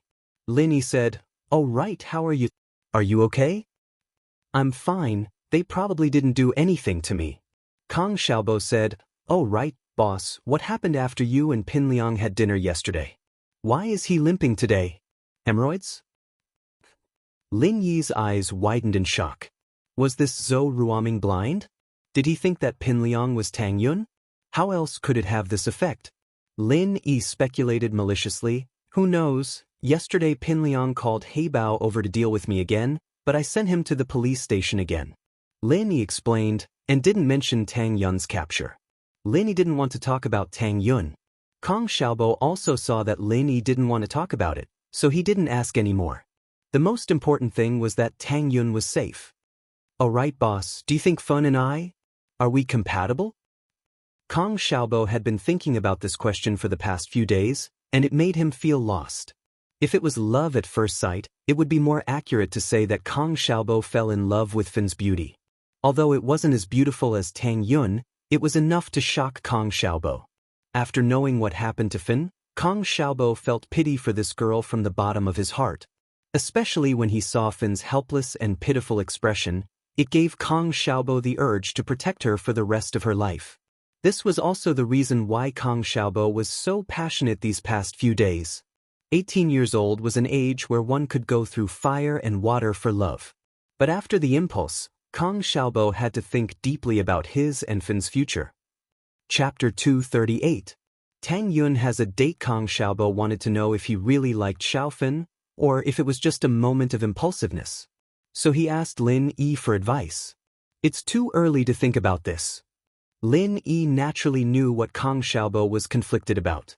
He patted his shoulder. Right now, it's not about whether you two are compatible or not, it's about whether Xiaofin will accept you or not. That's right. Kong Xiaobo was reminded by Lin Yi, and he suddenly realized that it was all his wishful thinking. He wanted to be with Xiaofin, but Xiaofin might not be able to be with him. If you really have feelings for her, you can try to interact with her. As time goes by, you will naturally be able to confirm your feelings. Lin Yi said, but no matter what decision you make, you must not hurt Xiaofin. You can afford to hurt her, but she can't. Don't worry, boss. I understand, I won't tell Fan about this until I'm absolutely sure of my own feelings. Xiaobo said with a sigh of relief. Tang Yun didn't sleep well last night. She was chatting with her mother for the first half of the night. Although it was a chat, it was all about Lin. Tang Yun's head was spinning, and she didn't dare to say anything wrong. Her mother finally fell asleep, and Tang Yun wasn't too sleepy anymore. She remembered that Lin Yi's clothes were still with her, so she got up and helped Lin Yi wash them. The next day, she brought the clothes to school, but she was troubled. How was she going to give the clothes to Lin Yi? Send it directly to his class? Wouldn't people misunderstand? After the first class, Tang Yun held the clothes in her hands, hesitating if she should give it to Lin. She wanted to stand up a few times, but she sat back down. Tang Yun was angry at herself. Why couldn't she be more decisive? What's the big deal with giving him clothes? But if she asked for a formula from Lin Yi, the whole school would be in an uproar. If she gave the clothes to Lin Yi, what would people say? They might even think that she and Lin Yi were sleeping together. Tang Yun flinched at the thought of that. Right? She could ask Lu Xinwen for help. She suddenly thought of her best friend, Lu Xinwen. She could ask her to make an appointment with Lin Yi. Wouldn't it be fine if they met at the school field after class? Tang Yun put down the clothes in her hands and quickly walked out of the classroom, heading towards Lu Xinwen's class. After the second period, Xinwen came to Class 5's classroom with a heavy heart. She sighed at how depraved Yun Yun was, asking Lin Yi to meet her in the field. After the second class, Lu Xinwen came to Class 5's classroom with a heavy heart. She thought that Tang Yun had really fallen, asking Lin Yi to the school field. Lu Xinwen wanted to ask her why she wanted to meet Lin Yi, but the 10 minutes after class wasn't enough. Lu Xinwen had no choice but to quickly agree. She planned to ask Tang Yun in detail at noon or at night. Hey, look for Lin Yi in your class. Lu Xinwen was a tough person and didn't care about anything. She grabbed a student from Class 5 and said, "Oh, wait." The student didn't think much and went into the classroom to call for Lin Yi. Lin Yi wondered who was looking for him. He walked out of the classroom and saw that it was Lu Xinwen. "What's the matter?" "Lin Yi, what's your relationship with Tang Yun?" Lu Xinwen didn't want to ask Tang Yun, so she came to question Lin. "Me and Tang Yun?" Lin Yi looked at Lu Xinwen's expression and found it funny. "What's my relationship with her? You don't know? Then are you dating her?" Lu Xinwen asked straightforwardly. She wasn't a pretentious person, so she said what she wanted to say. "Not yet," Lin Yi said honestly. "What are you here for? Just to ask me about this? I don't think you're that gossipy. If you're in the mood, why don't you ask Kang Xiaobo if he's dating Xiaofan?" "I'm just asking." Xinwen curled her lips, but let out a sigh of relief when she got Lin Yi's reply. From what she could see, Lin Yi didn't seem like someone who liked to lie. He was a man of his word, and he wouldn't lie to people about small things like this. "Then it's fine? If there's nothing else, I'm going back." Lin Yi rolled his eyes. Was this girl crazy? Why did she come to ask about this after class? Even Tang Yun's mother wasn't as gossipy as her. "Wait, Tang Yun asked you to wait for her under the tree on the left side of the field after the fourth period," Lu Xinwen said and left without waiting for Lin Yi's reply. "Under the tree on the left side of the field?" Lin Yi rubbed his nose. Was this the first time Tang Yun asked him out? Back in the classroom, Kang Xiaobo couldn't wait and asked, "Boss, I saw Lu Xinwen looking for you. What's up?" "Don't worry, Xiaofan is fine." "It's my problem." Lin Yi could guess what Kang Xiaobo was thinking. One sentence was enough to make him feel at ease. Hearing that it wasn't Xiaofan's problem, Kang Xiaobo nodded and didn't ask any more. During the exercise break, Lin Yi saw Zhou Ruoming sitting under the basketball hoop with a sad face. The fourth-year students didn't need to participate in the exercise break, so the school didn't restrict these students. The so-called fourth year was actually a cram school for college entrance exams. In order to increase their income, some high schools would set up similar cram schools. The target was not only the third-year students who didn't get into college, but also students from other schools or society who didn't get into college. As long as they paid the money, they would be able to stay in the fourth year forever. Lin Yi looked at Zhou Ruoming indifferently. Lin Yi had already marked this person with a death mark. Lin Yi wouldn't let go of anyone who dared to make a move on the people around him. A few classes away, Lin Yi saw Tang Yun and waved at her. Tang Yun glared at Lin Yi and turned away shyly, not looking at him anymore. Meng Yao and Yushu were always the focus of most boys. During the exercise break, many people would stare at them, but they were already used to it. Pin Liang stood by the window of the teaching building, his eyes moving from Meng Yao to Lin.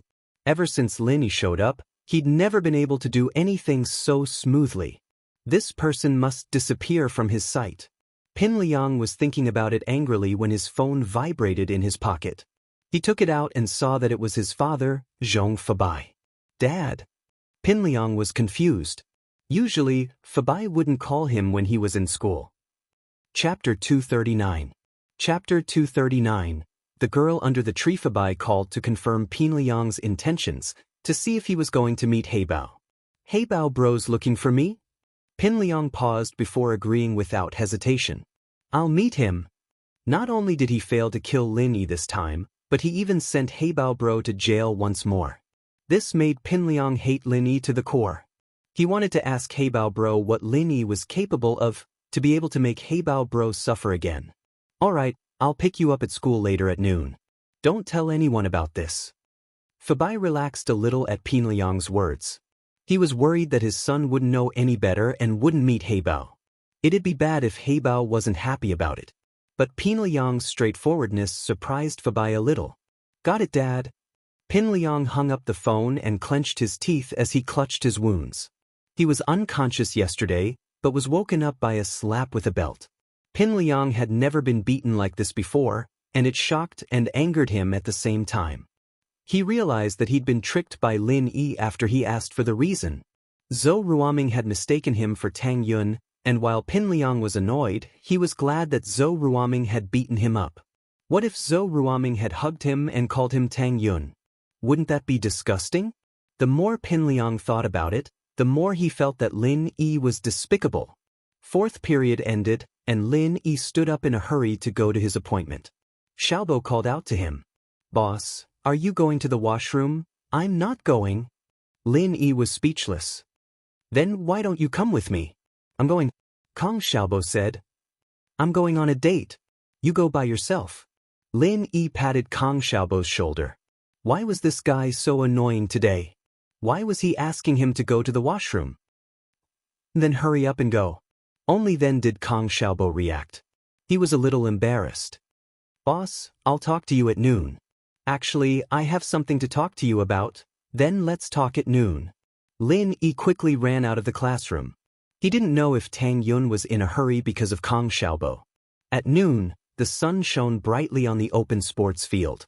Apart from a few students playing basketball, there were not many people playing on the sports field at this time. Zhou Ruoming made a layup, but he suddenly saw Lin Yi walking out of the building. He lost his balance and fell to the ground. The basketball in his hand also flew to the side. He had already developed some psychological trauma towards Lin. This guy was not human.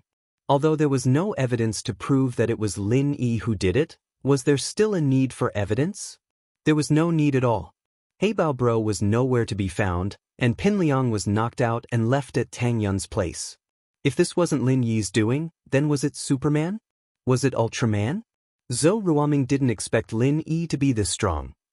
He tried to do something to Tang Yun yesterday, so when he saw Lin Yi, he subconsciously thought that Lin Yi was here to cause trouble. That's why he lost his balance and fell to the ground. Lin Yi looked at Zhou Ruoming coldly. In Lin Yi's eyes, Zhou Ruoming was no different from an ant. He could make him disappear in a matter of minutes, but not now. The situation in Songshan wasn't clear, and Lin Yi didn't want to get involved. He didn't want to cause too much trouble. Plus, Lin Yi had really fallen in love with the school life. The days of bullets and bullets had made Lin Yi sick of it. At the end of the day, Lin Yi was still an 18-year-old boy. Throwing himself into the environment that an 18-year-old should be living in, it was new and exciting. That distant youth's maturity was buried deep in his heart. Lin Yi quickly made his way to the small forest at the side of the field. A beautiful girl stood under the shade of the trees, her eyes bright and alluring. A light breeze brushed past her skirt, giving off the feeling of a main character from the school's manga. Seeing Lin Yi run past, the girl's lips curved into a charming smile before shyly lowering her head. Lin Yi ran in front of her. "Tang Yun, you've been here for a while? Kong Xiaobo was bothering me, so I wasted some time." "I just got here." Tang Yun shook her head and took a deep breath. She reached her hands out from behind and handed them over. "I've already washed your clothes yesterday." Lin Yi didn't expect Tang Yun to call him over for his school uniform. "Why do you need to wash it? It's not like it's dirty when you wear it and you smell." "Don't say it." Tang Yun raised her fist, a little embarrassed as she pretended to hit Lin. "How can you not be serious? I'm leaving. Let's go back together. I need to go back too." Lin Yi pointed at the school building. "Yeah, it was on the way." Tang Yun hesitated for a moment, but didn't say anything. She walked forward lightly. Lin Yi quietly followed beside her. There weren't many people on the field, but there were some who'd heard about Lin Yi and Tang Yun's relationship. They didn't believe it before, but now that they saw them walking together, they couldn't help but think that the love letter incident was real. Everyone sighed, but didn't dare get close. What kind of existence was Lin Yi? He was one of the young bullies who'd beaten up Zhou Ruoming and Pin Liang, and was still running rampant in the school. Who would dare to criticize such a person face to face? As they passed by the basketball hoop, Lin Yi saw Wang Jifeng scolding Zhou Ruoming's students with a serious face. Zhou Ruoming and his lackeys had a sad look on their faces. "You're here to prepare for the university entrance exams, but you only play basketball and smoke. What are you doing here? If you don't want to study, then get the hell out of here. There's a limited number of people who want to come." Wang Jifeng was in charge of the fourth-year cram school, and he had the power to kick out any student he wanted. These students weren't students themselves, so he didn't need to report to the school or the education bureau. Lin Yi stopped walking, but Tang Yun was avoiding his gaze, not daring to look at Zhou Ruoming. She wanted to walk away quickly, but Lin Yi grabbed her hand. Tang Yun cried out, but it attracted Wang Jifeng and Zhou Ruoming's attention. Jifeng saw Lin Yi and Tang Yun holding hands in the field, and felt a little awkward. He was the dean, and he was reprimanding a student, and there were other students holding hands in the middle of school. He couldn't do anything about it at all. Wang Jifeng could only smile and nod at Lin Yi, hoping that he'd pull Tang Yun away. They could flirt wherever they wanted, as long as it wasn't right under his nose. Chapter 240. Face slap. "Dean Wang, do you mind if I take up a minute of your time?" Lin Yi smiled at Wang Jifeng. "I don't mind, it's fine, it's fine." Wang Jifeng was troubled. He couldn't control himself and got caught red-handed by Lin Yi in the office. He wouldn't have to do this otherwise. Lin Yi nodded and pulled the panicking Tang Yun towards Zhou Ruoming. Tang Yun tried to pull her hand out of Lin Yi's grasp, but she wasn't as strong as he was. Tang Yun was stupefied at this point. Holding hands with a boy in front of the dean was something she didn't even dare think about. He might even be expelled from the school. The dean didn't seem to notice it at all. He was still treating Lin Yi with that kind, friendly face of his. Truth be told, Tang Yun was afraid of Zhou Ruoming from the bottom of her heart. It was a fear that came from the heart. Zhou Ruoming did things without a care in the world, and she didn't know what Zhou Ruoming would do to her next. But she didn't feel that way towards Lin Yi. Not in the past, and definitely not now. Slap. A loud slap landed on Zhou Ruoming's face. Wang Jifeng was shocked, and so were Zhou Ruoming's lackeys. Even Tang Yun looked at Lin Yi in disbelief. Did he just slap Ruoming in front of the dean? Zhou Ruoming's eyes were filled with hatred and fear after the shock. Zhou Ruoming was truly afraid of Lin. The kid was too ruthless, and not just any normal kind of ruthless person. "I slapped you to wake you up. Tang Yun is my woman. If you try anything on her again, I'll make you disappear from this school." Lin Yi's words were ambiguous. Disappear from the school? Lin Yi's intention was to make him disappear from the face of the earth. Overbearing. Arrogant. Arrogant. This was the evaluation of Lin Yi by the students who saw this scene. Who would dare to slap someone in the face in front of the head of teaching? Who would dare to do it? But Lin Yi did it, and Wang Jifeng didn't say a word. Not only that, Lin Yi said that Tang Yun was his woman in front of Wang Jifeng. Since the founding of Songshan's first school, no one had ever dared to do that. Even the legendary head of the Big Four bullies wasn't as arrogant as Lin Yi, right? Tang Yun's face was a little red, she was a little angry, but there was also a trace of happiness in her heart. Lin Yi was calling her his woman in front of the dean? This crazy thing made Tang Yun, who had always been a good girl in school, suddenly feel a trace of rebellious joy. All right, Mr. Wang, you can continue. I think these guys are asking for a beating, don't you think so? Lin Yi said to Wang Jifeng after slapping Zhou Ruoming. It was as if the slap wasn't from him. Ha! Wang Jifeng laughed dryly. He wasn't in the mood to scold Zhou Ruoming anymore. He waved his hand and let them leave. Lin Yi also pulled Tang Yun towards the school building. Let go of me. Tang Yun came back to her senses after 2 steps. She quickly swung her arms, trying to break free from Lin Yi's hand. Lin Yi was afraid that she would run away, but now he wasn't afraid anymore. He let go of her hand. Why did you say that I'm your woman? Tang Yun's eyes widened as she looked at Lin Yi. What do you want me to do in the future? How embarrassing would that be? I just want you to see that there's nothing to be afraid of with Zhou Ruoming. Lin Yi didn't answer the question directly. I can feel your fear of him, so I'm using my actions to tell you that I can beat him up any time I want, even in front of the dean. I'm not afraid of Zhou Ruoming at all. Tang Yun froze. She didn't think that Lin Yi would do this for this reason. She felt touched. Now that she thought about it, Zhou Ruoming didn't seem as scary as before. An evil man was pushed down from his pedestal by Lin Yi, an evil man who could be slapped in the face by Lin Yi at any time, but didn't dare complain. Was he still an evil man? Tang Yun didn't agree with Lin Yi's use of violence, but there was a saying that bad people needed to be beaten by bad people. But you can't say that in front of so many people? I'm a girl, not like you, shameless. Although Tang Yun was touched, she didn't want to change her words. Lin Yi didn't reply. Let's go, class is about to start, okay? Tang Yun didn't refute. She didn't know why, but she didn't reject Lin Yi anymore. Even if Lin Yi said that, Tang Yun didn't feel any disgust. Right yesterday? You helped me expel the drug from my body. How did you do it? Tang Yun didn't have time to ask because she was in a rush yesterday. She remembered it today and quickly asked. It's a type of Chinese massage. It's similar to acupuncture. Lin Yi naturally wouldn't explain the art of dragon mastery and energy. Tang Yun wouldn't understand even if he did. If that's the case, then, Lin Yi, can you cure Xiaofen's illness? Tang Yun was thinking about this question yesterday. Although she didn't know where Lin Yi learned his medical skills from, it had been verified twice. It was effective.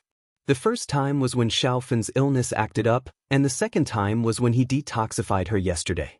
This meant that Lin Yi was quite capable. So, Tang Yun thought that if that was the case, could Lin Yi cure Xiaofen's illness? It should be possible, but not now. Lin Yi didn't have any medicine to stimulate the nerves. He only had some that his old man used to strengthen his body. Lin Yi didn't bring it with him. Xiaofen's leg needed acupuncture and medicine to recover. Acupuncture alone wouldn't have much effect. Oh! Tang Yun thought that Lin Yi's medical skills weren't good enough to cure Xiaofen's illness. She nodded in disappointment. The bell rang. Lin Yi and Tang Yun quickened their pace. When they were about to reach class 9, Tang Yun suddenly quickened her pace. She probably wanted to increase the distance between her and Lin Yi. Lin Yi smiled and didn't follow. He waited for Tang Yun to enter the classroom before he quickened his pace back to his own class. Boss, you were so cool just now. Kang Xiaobo turned around and gave Lin Yi a thumbs up the moment he sat down. What do you mean? Lin Yi was startled. Did this kid see something? I was in the corridor just now. I saw you slap Zhou Ruoming in front of Director Wang. Boss, you're amazing. Kang Xiaobo was impressed. No one else saw it, right? Lin Yi frowned. He didn't expect Kang Xiaobo to see it. No, it was just me, Kang Xiaobo nodded. Chapter 241. Are you sure you want half? It's about Xiaofen, Kang Xiaobo said. What, you thought it through? Lin Yi was surprised. He didn't expect Kang Xiaobo to think it through so quickly. That's not it. Kang Xiaobo shook his head in embarrassment. This kind of thing naturally has to be carefully considered. I want to get in touch with Xiaofan first. What I want to tell you is that I want to earn money for Xiaofan's treatment. That's not it. Xiaobo shook his head, a little embarrassed. Things like this have to be carefully thought. I want to talk to Fan first. What I want to tell you is that I want to earn money for Fan's treatment. That's not it. Kong Xiaobo shook his head in embarrassment. This kind of thing naturally has to be carefully considered. I want to get in touch with Xiaofan first. What I want to tell you is that I want to earn money for Xiaofan's treatment. You want to earn money for Xiaofan's treatment? Lin Yi was startled as he looked at Kong Xiaobo in disbelief. Is this kid really that great? The environment Lin Yi grew up in and the training methods of his two mentors made him a cold person. He'd ignore things that didn't concern him. If it wasn't his or his friends' matters, Lin Yi wouldn't care at all. Yeah. Kong Xiaobo nodded. Boss, do you know of any places to work? You're about to take the college entrance exam, and you're still going to work. Lin Yi didn't know whether to laugh or cry at Kong Xiaobo's words. The college entrance exam isn't really much. Since I have money, I'll just spend it. Many universities are affiliated with each other. Kong Xiaobo sighed. Boss, with my results, it's impossible for me to get into a good university. It'll be hard for me to find a job after I graduate from a third-rate university. Lin Yi nodded. Kong Xiaobo's words made sense, but they weren't completely correct. But that salary isn't even enough to pay for Xiaofan's treatment, let alone the affiliated school. Lin Yi wasn't trying to attack Kong Xiaobo, but that was how the labor market was. A salary of 2,000 to 3,000 a month was already considered high. Kong Xiaobo was a little disappointed by Lin Yi's words. He had to admit that Lin Yi was right. The money he earned from working was just a drop in the bucket. My grandfather is old-fashioned. If he had opened a pharmaceutical factory, I wouldn't be like this. My second grandpa's family has registered the patent for the prescription, so I can't even sell it now. Heh. Lin Yi didn't say anything, but a plan was brewing in his mind. During the lunch break, Lin Yi and Kong Xiaobo were having lunch in the school cafeteria. Lin Yi received a call from Sun Jingyi again. Lin Yi, have you thought it through? Can you help me? Sun Jingyi's voice sounded a little anxious. If it wasn't an emergency, she wouldn't be in such a hurry. Miss Sun, I think it's you who hasn't thought it through. Do you agree to my conditions? Asked Lin Yi. Your conditions? Sun Jingyi suddenly remembered that the conditions Lin Yi said in the morning were half of the other party's conditions. At that time, Sun Jingyi thought he was joking, so she didn't take it seriously. Now that she heard Lin Yi still say this, she asked curiously, Are you sure? I'm sure. I'm honest. Lin Yi said, This is the rule of the great thief. This is my ancestral teaching. If you can't accept it, then don't talk about it. I still have to eat. Wait, Lin Yi, where are you? I'll treat you to a meal. Let's not talk about it. Sun Jingyi was afraid that Lin Yi would hang up the phone again, so she said quickly. Oh, then you wait for me at the snack street behind Songjiang First High School. I'm there. Lin Yi naturally wouldn't refuse the money that came to him. Well, I'm coming now. See you in 10 minutes. After Sun Jingyi finished, she simply hung up the phone. Bro, do you have something? Kong Xiaobo also heard Lin Yi's phone call, but he didn't understand what Lin Yi said. Can you eat first? I'm going out to do something. After Lin Yi finished, he got up and walked out of the cafeteria.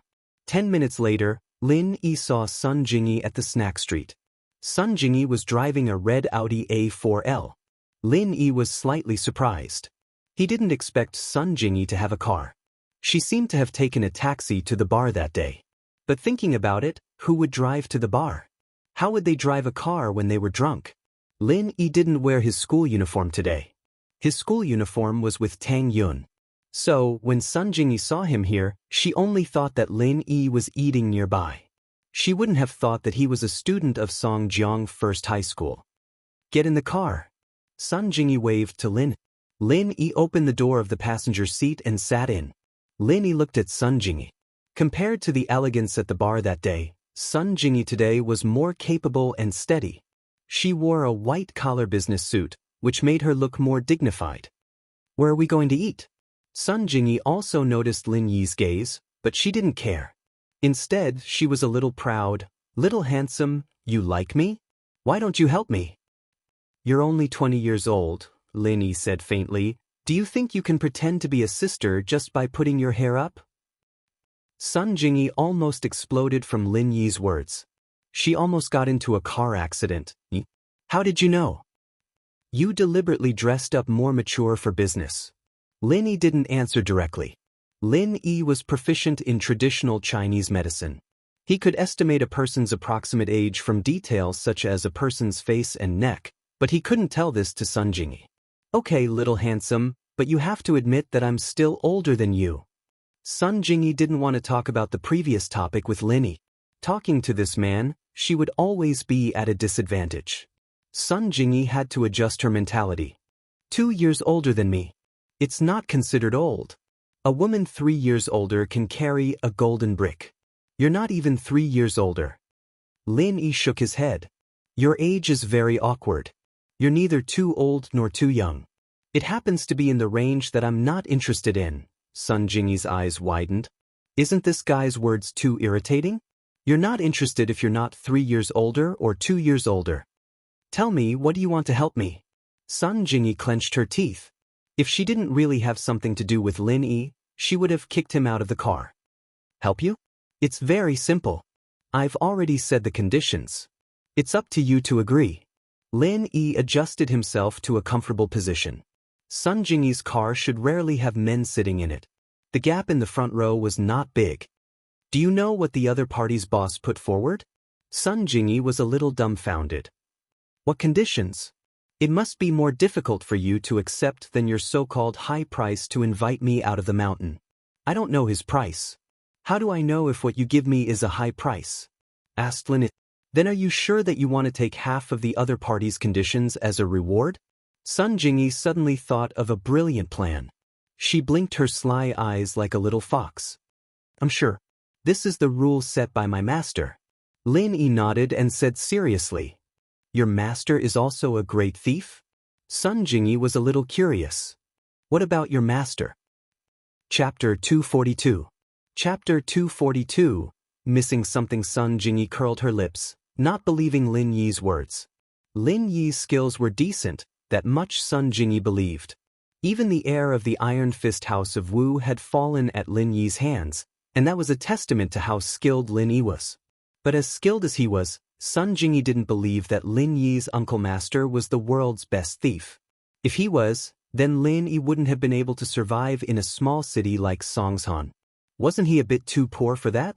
Just how rich would the world's best thief have to be? His uncle master was a thief, but his master wasn't. What kind of weird sect was that? So Sun Jingyi took Lin Yi's words as a bluff. Alright, if you're sure that you're willing to take half of the price, then I'll agree. Sun Jingyi said. But you can't go back on your word. Lin Yi frowned as he looked at the weird expression on Jingyi's face. He couldn't help but feel suspicious. Was there something wrong with this? But when he thought about it, there didn't seem to be anything wrong. Was the price the other party was offering really low? But that didn't seem possible. If the price wasn't high, why would Sun Jingyi come all the way here to look for him? Why would she offer him a high price? Lin Yi had a feeling that something was wrong here, but he couldn't quite put his finger on it. Hey, are you going to agree or not? Jingyi was starting to panic. Little handsome, you're younger than me, but you're a man. A man's words are like water that's been spilled, and a man's words are like spilled water. A gentleman's word is a promise. All right, I won't go back on my word. I'll take half of what the other party offers. Lin Yi felt a little helpless. He was indeed the one who said it. If he went back on his words, it wouldn't be right. All right, remember what you said. Sun Jingyi was a little excited. Lin Yi actually agreed. Let's go eat first. We'll talk while eating. I'll bring you to a good place. Looking at the incomparably excited Sun Jingyi, Lin Yi's heart sank. He increasingly felt that there was definitely a problem here. He didn't know what he had overlooked. However, since he couldn't figure it out, Lin didn't bother thinking about it. At most, he would just waste this time. Stealing a piece of information wasn't a difficult task. Sun Jingyi's so-called good place turned out to be a food stall on the street, which made Lin Yi a little speechless. He thought that Sun Jingyi would invite him to some high-class hotel or something. Sun Jingyi parked the car in the free parking space on the side. In fact, it was on the roadside without a no parking sign. She got off the car with Lin. It's this place. The authentic spicy skewers are very delicious. Lin Yi was a little speechless, but he really liked to eat this thing. Boss, give me a small basin. Sun Jingyi asked for a small basin from the boss of the spicy skewers with ease. Then, she began to pick out the skewers from the cart. She said to Lin Yi while she was picking, "What do you like to eat? Take it yourself. After eating, we'll count the number of sticks together." Lin Yi smiled and began to fill the small basin with spicy skewers with Sun Jingyi. After a while, the basin was filled with spicy skewers. The two of them found an empty table and sat down. Sun Jingyi began to add seasoning to the spicy skewers. "Take the money, take the money." As soon as Lin Yi and Sun Jingyi sat down, several burly men came over and scolded the boss of the spicy skewers. "Brother Scar, didn't you just take the money a few days ago?" When the boss of the spicy skewers saw these people, his face suddenly changed and he ran over with a smile. "A few days ago? It was Brother Nyo's mother's birthday a few days ago. You took the money as a gift. Today's is the protection fee." One of the men with a scar in a vest said impatiently. "This..." The boss's expression froze. Although he knew that this guy might be lying, he had to lower his head when he was under someone else's roof. This scar-faced man was a gangster in this area, and he specialized in collecting protection fees from the food street. "Hurry up, don't waste time.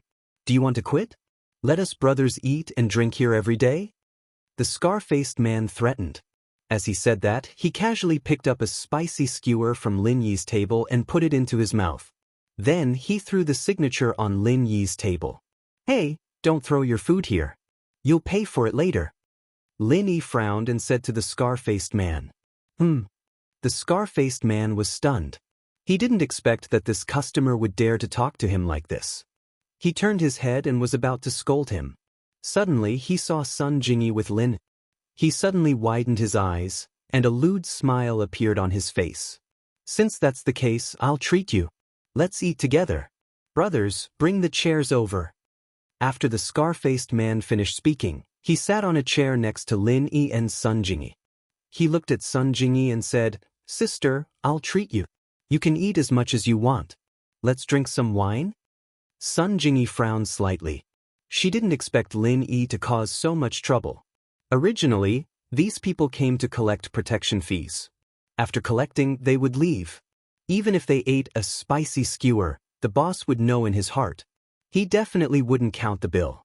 However, Lin Yi's words attracted such a disaster. "Did I allow you to sit here? Do I know you?" When Lin Yi saw this guy flirting with Sun Jingyi, he was immediately unwilling. No matter what, Sun Jingyi was also an employer who was going to give him money. "You are flirting with her in front of me?" What's more, although Lin Yi didn't want to be a busybody, this matter wasn't a busybody. This scar-faced man sat here because of his words. Of course, Lin Yi wouldn't spoil him. "Who the fuck are you?" The scar-faced man turned his head and wanted to push Lin Yi. He had long seen that this kid was a hindrance. He was looking for a reason to make him give up his seat, and this reason came himself. "Pa!"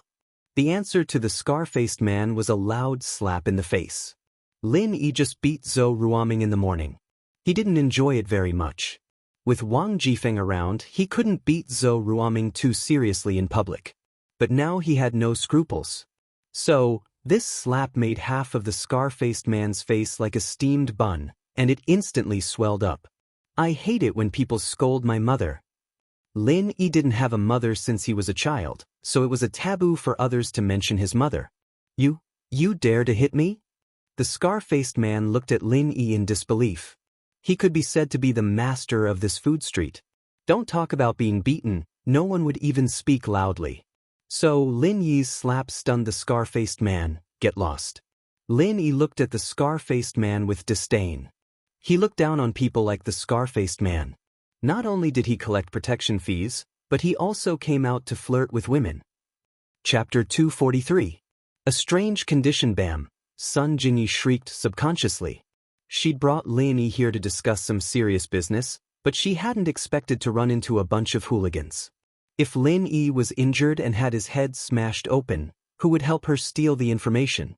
However, it was Scarface who had his head smashed open.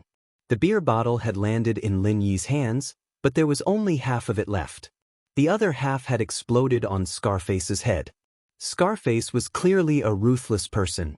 He didn't cry out even after being hit on the head by Lin. Instead, it made him even more ruthless. He stood up coldly and glared at Lin. "Brother, what kind of gang do you hang out with?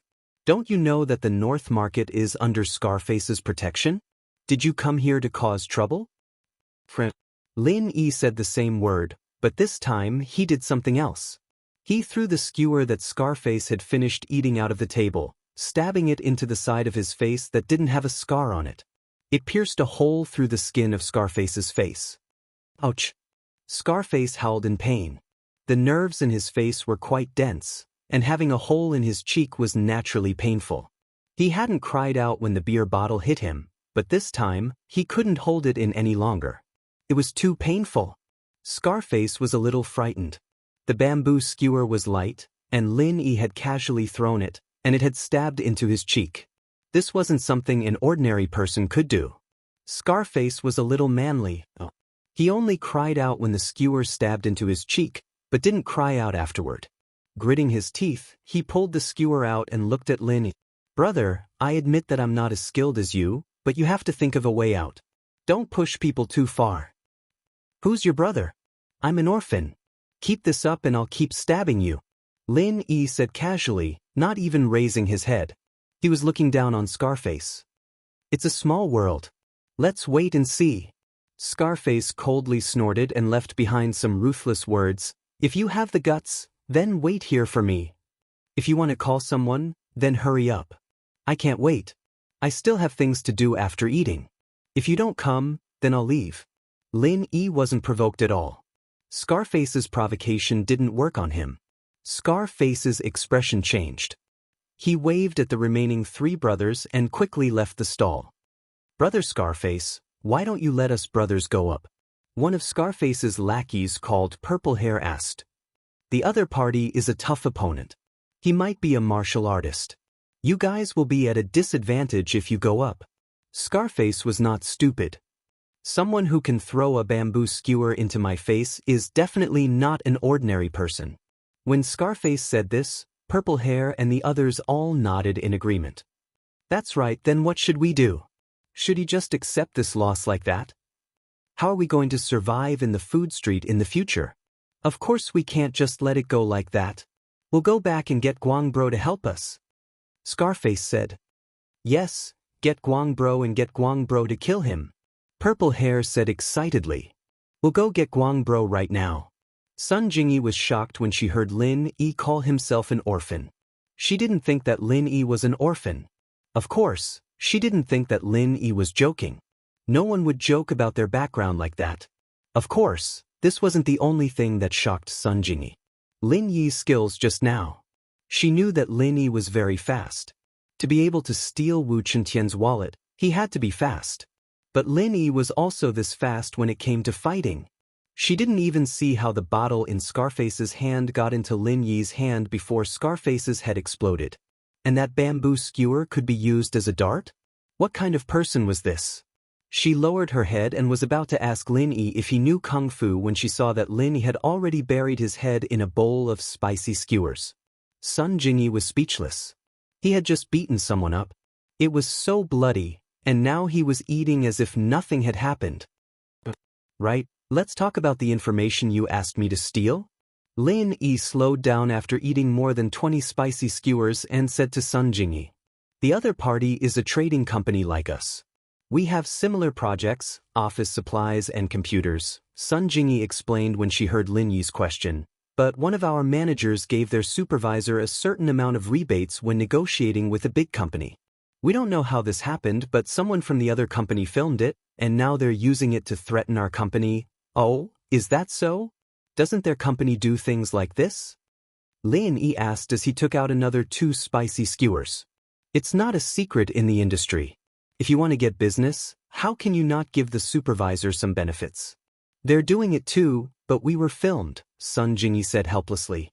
What's the harm in exposing it? Linist. We might be punished by the related departments and of course, we'll lose that customer. He's a big customer of our company.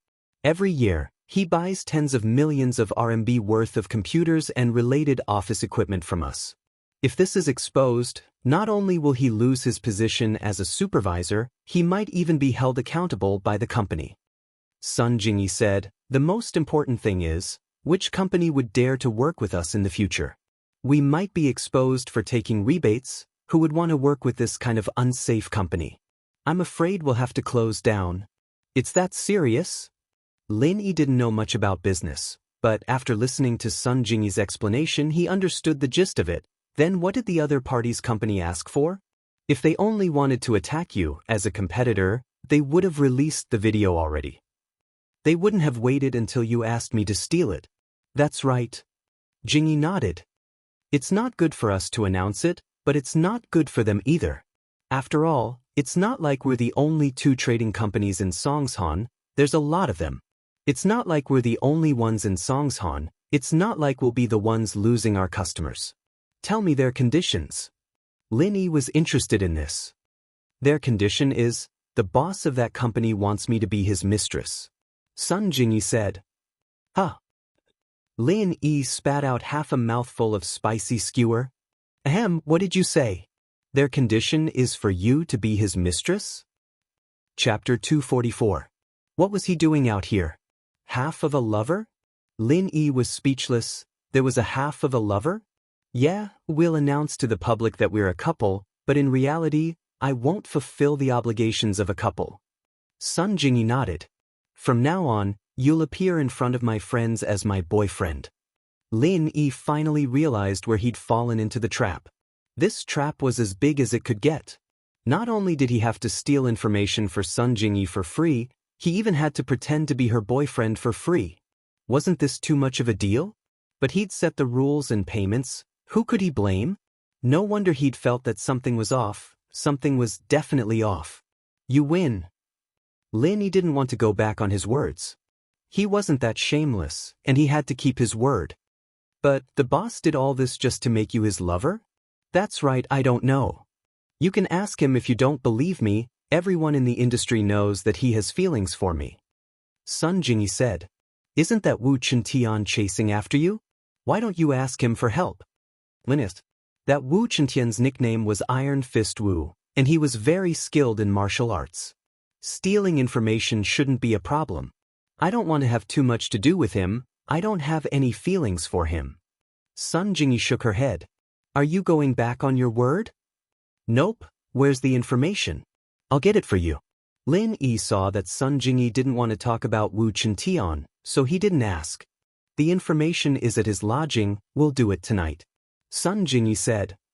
All right, tonight it is then. Lin Yi didn't really mind.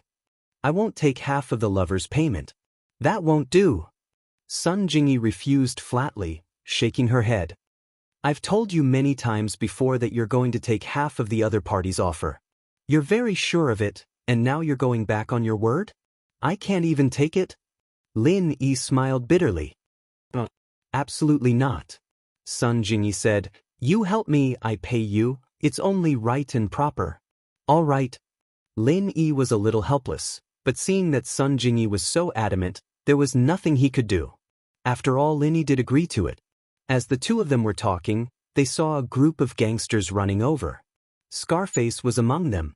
As he ran, he said to one of them, Brother Guang, it's him. It's this kid.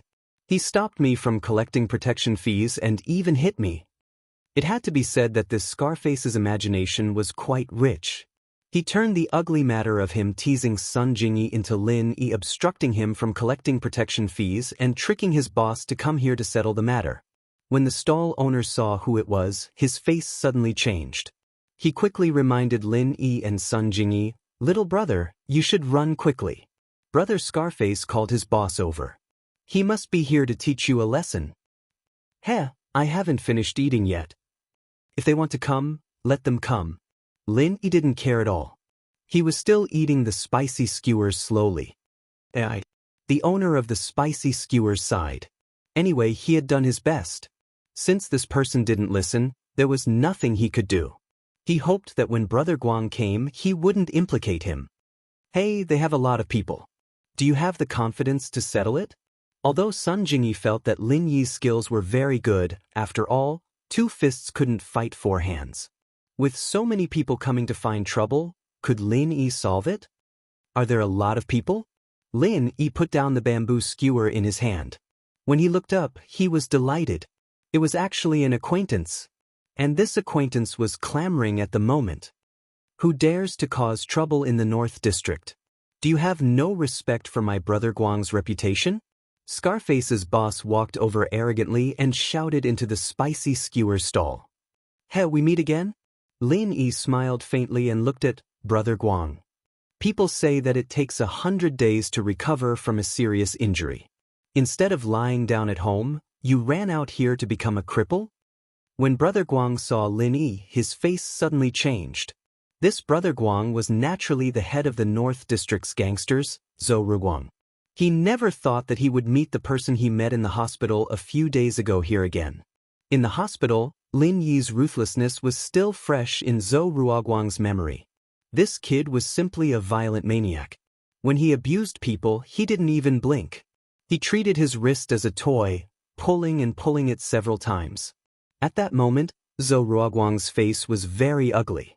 Although he had a lot of underlings, he didn't dare to touch Lin Yi. He was actually very timid. He was afraid that once his underlings weren't a match for Lin Yi, his ending today would definitely be worse than the previous 2 days. Last time, he broke his wrist. This time, he might break his leg. It's this brother. Zhou Ruoguang laughed. He didn't dare to provoke Lin Yi for the time being, but he didn't want to lose face either. He could only pretend to be familiar with Lin Yi. It's really a case of water rushing against the temple of the Dragon King. Family doesn't recognize family anymore. Scar, this brother definitely wouldn't stop you from collecting protection fees for no reason. Tell me the truth. What's going on? Actually, how could Zhou Ruoguang not know that Scarface was using this as a pretext? Scarface's underlings wouldn't be so loyal to Scarface. Zhou Ruoguang had heard about what happened before. As for why he still stood up for Scarface after knowing the situation, it was because Scarface was his underling. When his underling was bullied, he naturally had to stand up for him as the big brother. On the other hand, it was also because he was taught a lesson by Lin Yi over the weekend and didn't dare to fight back. His heart was depressed, so he wanted to teach others a lesson to vent his anger. In the end, he met Lin Yi here. Zhou Ruoguang secretly cursed his bad luck. Scarface was stunned. He didn't expect his boss to change his attitude the moment he came. He immediately realized that things weren't simple. He was the boss of the market nearby, so he naturally wasn't stupid. Brother Guang came to stand up for him, but his attitude towards Lin Yi was very good. This gave Scarface a bad feeling. Could it be that this person was really a ruthless person? Even the boss had to be respectful to him? I'm sorry, Brother Guang. I caused trouble. I just said a few words to this big brother's woman. Scarface didn't quibble. He knew that Brother Guang was going to punish him at this time. Zhou Ruoguang slapped him. Who asked you to be so cocky? Apologize now. I'm sorry. Scarface quickly apologized to Lin Yi and Sun Jingyi. All right, stop acting. I don't have time to watch you act. Lin Yi waved his hand impatiently. Boss Bill. Chapter 245. Chapter 245, You have too many troubles. Do I look like someone like him? Lin Yi pointed at Scarface, a little annoyed. He'd always had to pay for his meals even if he didn't have to pay for them. He'd never dashed before. Of course not, bro. The owner's face froze. He hadn't expected his flattery to backfire. The guy didn't lack money at all, so he didn't have to pay. All right, I'll calculate how much it is. The owner didn't bother counting and just weighed the skewers on the table. There were about 100 of them. Let's make it 100, and I'll take 50 instead. Pay up. Lin Yi looked at Sun Jingyi. Sun Jingyi was a little taken aback. She'd thought that Lin Yi was going to treat them, but in the end, he was asking her to pay? The owner didn't know whether to laugh or cry. So you're not the one paying? Then why are you asking your friend to spend more? Isn't this free of charge good enough? Sun Jingyi took out her wallet and handed a 50 kuai bill to the owner. She glared at Lin Yi before leaving the food stall with him. Scarface secretly cursed. This gigolo came out to be pretentious and spend a woman's money. He was really something. However, he only thought about it in his heart. How could he dare to offend someone that even his boss, Zhou Ruoguang, didn't dare to offend? After Lin Yi left, Zhou Ruoguang looked at Scarface with a dark expression. It's all your fault. Damn it, I almost ended up in the hospital again. What's wrong? Scarface started. Not only did his brother not dare offend Lin Yi, he was actually scared of Lin Yi? Guang bro, is that kid strong? Strong? Look at how my hands were broken. Zhou Ruoguang shook his 2 hands wrapped in gauze. He broke them. Do you think you can afford to piss off a lunatic like that? He's ridiculously strong, and no matter how many people there are, there's still no match for him. Ah? So powerful? Scarface was stunned. Could this be the legendary martial arts master? Hurry up and go back. Don't embarrass yourself here. Zhou Ruoguang was a little annoyed. Look carefully next time. Don't provoke such a tough guy. Yes, Brother Guang. Scarface was also very depressed. How would I know that this kid was so powerful? If I had known earlier, why would I have provoked him? Am I not sick? Sigh, what a femme fatale. If I had known earlier, I wouldn't have flirted with Sun Jingyi, and I wouldn't have gotten myself into so much trouble. After getting in the car, Sun Jingyi glared at Lin Yi with some reproach. You didn't pay the bill, and the boss waived the bill. Are you still unwilling? Those peddlers don't make much money. Lin Yi said, $50 is more or less the cost. HM? Sun Jingyi paused. She didn't think that much before, but now that she heard Lin Yi's words, it was true. If they had money, why would they work in a food stall under the hot sun? This made Sun Jingyi see Lin Yi in a new light. In actuality, Lin Yi only thought of Tang Yun's family and didn't want to take advantage of the spicy skewer owner. As for whether or not Scarface would continue to collect protection fees from him, that wasn't something Lin Yi could control. Everyone had their own lives, and Lin Yi couldn't just stick his nose into it. Where are you going, honey? Sun Jingyi backed out of the car and looked at Lin Yi gently. Honey. Lin Yi paused. Who are you talking to? I'm talking to you. You're my lover now. Although it's only half, I can still call you that. Sun Jingyi looked at Lin Yi with a smile that wasn't a smile. But is it embarrassing for you to be in a relationship with a younger brother? Lin Yi was speechless. This girl seemed to be quite open-minded, but it didn't seem to be the case. Otherwise, she wouldn't have rejected the company's boss. However, why did she look for him?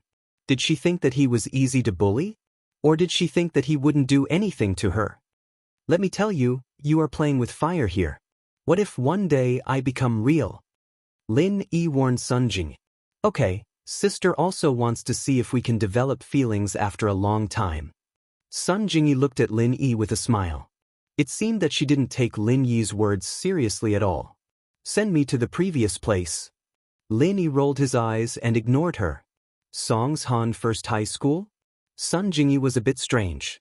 Why are you still going to the previous place? Why are you asking so much? Lin Yi frowned. Do you not want me to help you tonight? Tisk, I'm already your lover. You have already received the payment. If you don't want to help me, then don't help me. Sun Jingyi shrugged indifferently. Pick me up there at night. After this, we don't owe each other anymore. Lin Yi didn't want to have too much to do with Sun Jingyi. Although this woman was beautiful and had the kind of mature temperament that Tang Yun, Meng Yao, and Yushu didn't have, Lin Yi's intuition told him that this woman was very troublesome. If he got involved with her, he would definitely be in trouble in the future. Today, she made him become a great thief. Tomorrow, would he kill people and rob them? Thinking about it, it was very possible.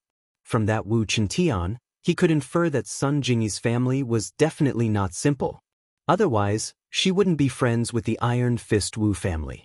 Although he didn't know why Sun Jingyi didn't use the power of her family to solve the problem in front of her, but this kind of trouble caused by a princess of a noble family was definitely troublesome. Lin Yi didn't want to solve her problems professionally. Hey, how can you be like this? Don't want to take responsibility? Sun Jingyi listened to Lin Yi and looked at Lin Yi with a hidden bitterness in her eyes. Lover, not wife yet, so you can break up at any time.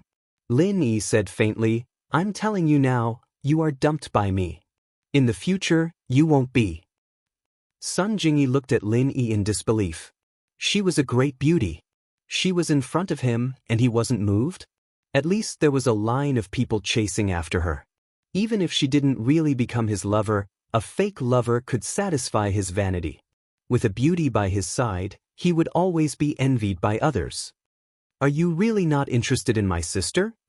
Sun Jingyi couldn't help but ask. Yes, Lin Yi said straightforwardly. Ah. Sun Jingyi thought that Lin Yi would definitely say no, but she didn't expect Lin Yi to say yes. This surprised her a little, and she was a little confused. Then why are you still dumping me? Chapter 246. Chapter 246. The perfect candidate. This Sun Jingyi, on the other hand, seemed to be even more troublesome than Lingshan.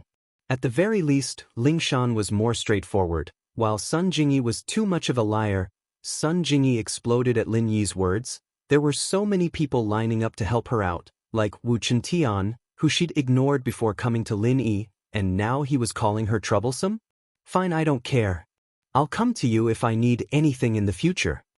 Sun Jingyi said shamelessly. Lin Yi didn't say anything else. Go find him if you want to, it'd depend on my mood whether I came or not. He told Sun Jingyi to drop him off at the food street behind the school, and waited for Sun Jingyi's car to leave before Lin Yi turned back to school. Pinliang, accompanied by his lawyer, met Heibao Bro at the designated hospital in Songshan's detention center. Heibao Bro. Pinliang couldn't help but be shocked when he saw the bandages all over Heibao Bro's body. Heibao smiled bitterly, not expecting to be crippled as a golden class late phase peak. His meridians were all severed, and he was lying on a hospital bed in a state worse than death. Heibao wasn't in the detention center right now, so there were no police officers in the room other than the lawyer. Fabai could handle things like this, and it wasn't hard for him to meet Heibao alone. Master Zhong, you're here? Heibao looked at Pinliang, a trace of sadness on his face. I underestimated my enemy. I didn't expect that Lin Yi to be this strong. He's the same as me, a golden class late phase peak. What? He's a golden class late phase peak? Fabai paused, looking at Heibao in disbelief.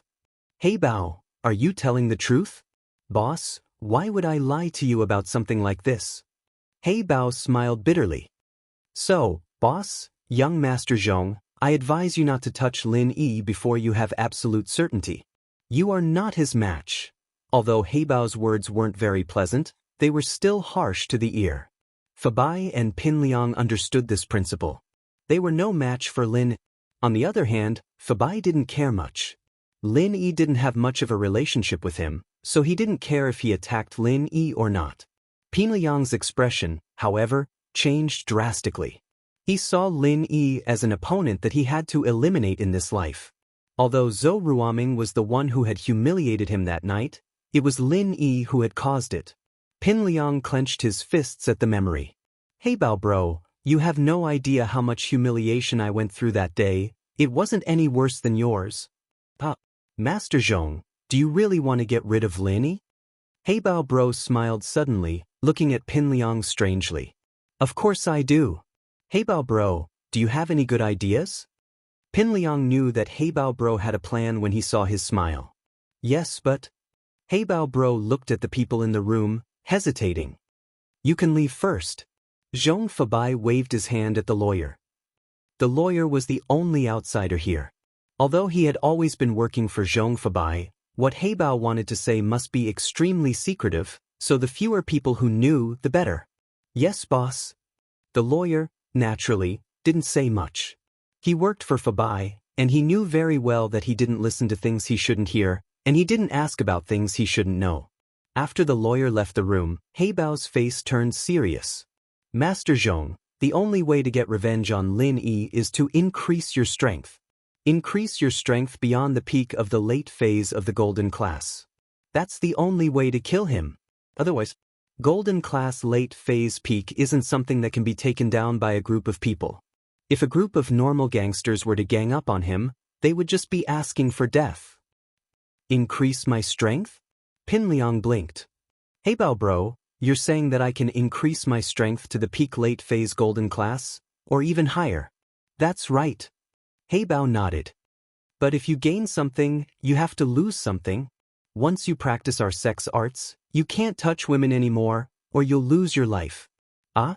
I can't touch women anymore? Pin Liang paused. Fuck, I'm killing Lin Yi because he's a stumbling block in my pursuit of Meng Yao. What's the point of killing Lin Yi if I can't even touch a woman? Pin Liang thought. Hey Bao said. Back then, I couldn't stand the ascetic life of training, and that's why I ran away from my sect. I didn't make much of a difference, and what I brought out was just a short-term art to increase a person's strength, allowing a normal person to quickly reach the late phase golden class. I, on the other hand, had some martial arts foundation, so I reached the peak late phase golden class. If you're already a peak late phase golden class, you can use this art to get to the early phase or even the mid phase. This art can only be used under special circumstances, and it only lasts for a month or two. After that, you'll drop back to your previous strength and lose 5 years of your lifespan. It's useless unless it's a critical moment. Master Zhong, even if you reach the peak late phase golden class like me, you still won't be able to kill Lin Yi. But you want me to not touch women? Pin Liang felt that if he couldn't touch women, what was the point of his life? After practicing the art that Heibao Bro told him about, killing Lin Yi would be easy, but his life would be in danger. Wasn't that too dangerous? Master Zhong, that's all I have to say. I've received a huge favor from my boss back then, so I'm telling you this before I go to jail. I can't interfere with your decision. If you've thought it through, go to Spring Star Mountain. Tell him that I, Heibao, introduced him to my big senior brother, who's now the sect master. I'm just an abandoned disciple, but he'll give me face. Spring Star Mountain? What kind of mountain is that? Pin Liang paused. Geography wasn't his forte, but he'd never heard of this mountain, let alone any sex on it. I'll draw a detailed map for you.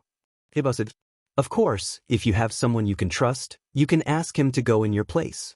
When he returns, he'll be able to help you kill Lin Yi and avenge me.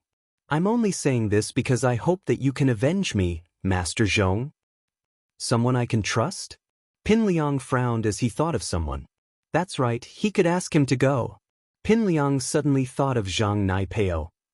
Chapter 247. Learning in the mountains. Pin Liang raised his head to look at Fabai, and their eyes met. Fabai seemed to have thought of someone as well. Pin Liang, you want Zhang Naipeo to go? Yeah, that's what I'm thinking. I've decided to go talk to him. Pin Liang didn't hide it. Naipeo's been with me for years, and I know him. We helped his family get through this, so it shouldn't be a problem if I let him go. All right, go talk to him then. Fabai was moved as well. If his son could have a master at the peak of the late phase of the golden class, then the Zhong family wouldn't have to rely on the Jin family to survive in Songshan City. He wouldn't have to be restricted by his brother-in-law. At that time, the Zhong family would have a master, and they would have the right to speak in the upper class. Zhong Fabai suddenly had expectations. Thinking of this, Fabai thought that his son had done a smart thing, which was to win over the hearts of his subordinates and cultivate an absolute confidant. If Heibao was Fabai's confidant, then Zhang Naipeo was Pin Liang's confidant. Heibao wouldn't have been able to share so many secrets with him if he wasn't his confidant. After getting the map of Spring Star Mountain, Fabai sent Pin Liang back to school, leaving the lawyer to figure out how to lighten Heibao's punishment. Heibao had injured a police officer and then escaped. His punishment wouldn't be light either. Pin Liang had a depressed look on his face on the way to Heibao Bro, but his face was filled with joy and excitement on the way back to school. As long as he followed Heibao Bro's advice, Naipeo would be able to learn martial arts in the mountains, and he wouldn't have to be afraid of Lin Yi anymore. He'd be able to kill Lin Yi in one hit. What a great feeling that would be. Just thinking about it made him excited. Helping Naipeo's family was the best thing he'd ever done. Pin Liang didn't want to help Naipeo, he was afraid that he wouldn't get anything out of it. But now, it was all worth it. Pin Liang called Nai Peo outside the classroom as soon as he got back to school. Nai Peo, come with me, I need to talk to you. Liang bro. Nai Peo was getting more and more respectful towards Pin Liang these days. Not only did Pin Liang give his family 700,000, but he'd also give his father another 300,000 to restart his business. Nai Peo was very grateful. His family would have been done for him if it weren't for Pin Liang. His father would have been forced to commit suicide, and his brother would have been forced to sell his kidney. How would he and his mother survive? Pin Liang, on the other hand, had helped them change everything, and so Nai Peo thanked his boss from the bottom of his heart. He felt like he hadn't followed Pin Liang for nothing. He quickly followed Pin Liang out of the classroom. Liang bro, what's up? Pow, Nai Peo, Pin Liang said. Pow pow. Pin Liang Nai Peo Pin Liang Liang. Puff of Pa Pow with, Pin Liang said. Pow Pin Liang the first class, the afternoon. Of Pin Liang, go of the Yun of Lin of in oven Pin. Pento the school Ching. Pin Liang frowned when he saw that someone was there, but Nai Peo understood immediately. Clear the place, clear the place. Everyone get out, Liang bro needs to use the washroom. These people were gangsters in the school, but they were a far cry from the Big Four. Pin Liang might have been beaten up a couple of times by Lin Yi, and wasn't as popular as he used to be, but these gangsters still didn't dare mess with him. They all smiled and backed out of the washroom when they saw Pin Liang. Liang bro, is there something you need to talk to me about? Nai Peo wasn't an idiot. Pin Liang wouldn't ask him to go to the washroom with him for no reason. Pow, you've been with me for a long time. There's something I need your opinion on. Pin Liang said after some hesitation. What's the matter, Liang bro? Just say it. Why do you need my opinion? Your opinion is my opinion. Nai Peo said straightforwardly. All right. Pin Liang nodded as he took out a pack of cigarettes, giving one to Nai Peo before putting one in his mouth. I didn't make you my brother for nothing, but I still need to talk to you about this. It's a big deal after all. Go ahead, Liang bro. Nai Peo took out his lighter and lit up the cigarette for Pin Liang before lighting his own. Pow, here's a chance for you to become a Wulin master. Are you willing? Pin Liang said in a low voice. Become a Wulin master? Nai Peo blinked. You're not joking, are you, Liang bro? Do I look like I'm joking? Pin Liang said. Pow, you know Heibao bro, right? You saw the news about him escaping from the police, right? His strength increased all of a sudden, and he was able to escape even when surrounded by the police. Do you know why? Could it be that Heibao bro is a Wulin master? Nai Peo said subconsciously. That's right. There's a secret art in his sect that can increase strength quickly, but it's flawed. There's a time limit, and you'd have to pay the price of your lifespan. It's not very good. Pin Liang said. Liang bro, you're asking me to learn this secret art? Nai Peo misunderstood Pin Liang's word. He thought that he was asking him to learn the art. It's just a few years of lifespan, no problem. Liang bro, if it weren't for you, my dad and brother would have been done for, and I wouldn't even be able to live. Pow, you misunderstand. I'm not asking you to learn this flawed art. I'm asking you to go up the mountain and learn martial arts. Join Heibao bro's sect and become a true Wulin master. Pin Liang said with a wave of his hand. But it'll be a tough process. According to Heibao bro, it'll be like a monk and you won't be able to get close to women. If you're willing, Heibao bro can introduce you to him. Learn martial arts. Nai Peo didn't quite understand, but he agreed without hesitation. Liang bro, if you want me to learn martial arts, then I'll do it. What's so great about being an ascetic? The only thing I, Zhang Nai Peo, want in this life is to repay the kindness you've done for my family, Liang bro. As long as you give me that chance, I'll die even if you want me to, let alone be an ascetic. Chapter 248. Mingao was pissed. She was pissed. Very pissed. Wasn't this Lin Yiwei too good at causing trouble? Holding Tang Yun's hand and announcing that she was his woman in school? Did he even put her, the miss, in his eyes? Didn't he know that he was her follower and shield? If Tang Yun was his woman, then what was she? How was she supposed to use him as a shield? She couldn't just tell people that she was his concubine, could she? Are you jealous, Yao Yao? Why else would you be so angry? Yushu waved her hand in front of Mingyao's eyes. Me? Jealous? I'm angry that he's not a good follower. He's supposed to be my shield, but he's hitting on girls. How is he supposed to be my shield now? Mengyao, naturally, didn't think that she was being jealous. Jealous of Lin? How was that possible? Oh, it's fine, you can say that you're his concubine. Yushu said. Concubine? Shu, you want me to be his concubine? Mingyao's eyes widened in anger. Was she trying to comfort her or piss her off? What's wrong with being a concubine? I've always thought that I'd be someone's concubine in the future, and you're the main wife and I'm the concubine. Now, you're the concubine number 1, and I'm the concubine number 2, there's not much of a difference. Yushu said nonchalantly. Shu, I really don't know what to say to you, what's going on in that head of yours? Is being someone's concubine fun? Mengyao was speechless, her best friend's train of thought wasn't normal. She shouldn't talk to her when she was angry, or she'd get angrier and angrier until she died. Oh, it's pretty fun.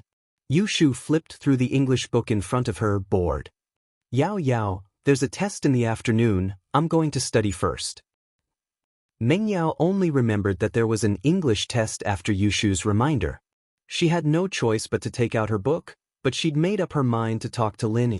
If he kept this up, she'd cut his salary. Mengyao realized, tragically, that the only thing she could threaten Lin Yi with was his pay. There didn't seem to be anything else that could restrain him. After school, Mengyao received a text that made her even angrier. Lin Yi texted her, saying that he had something to do tonight and would be home later.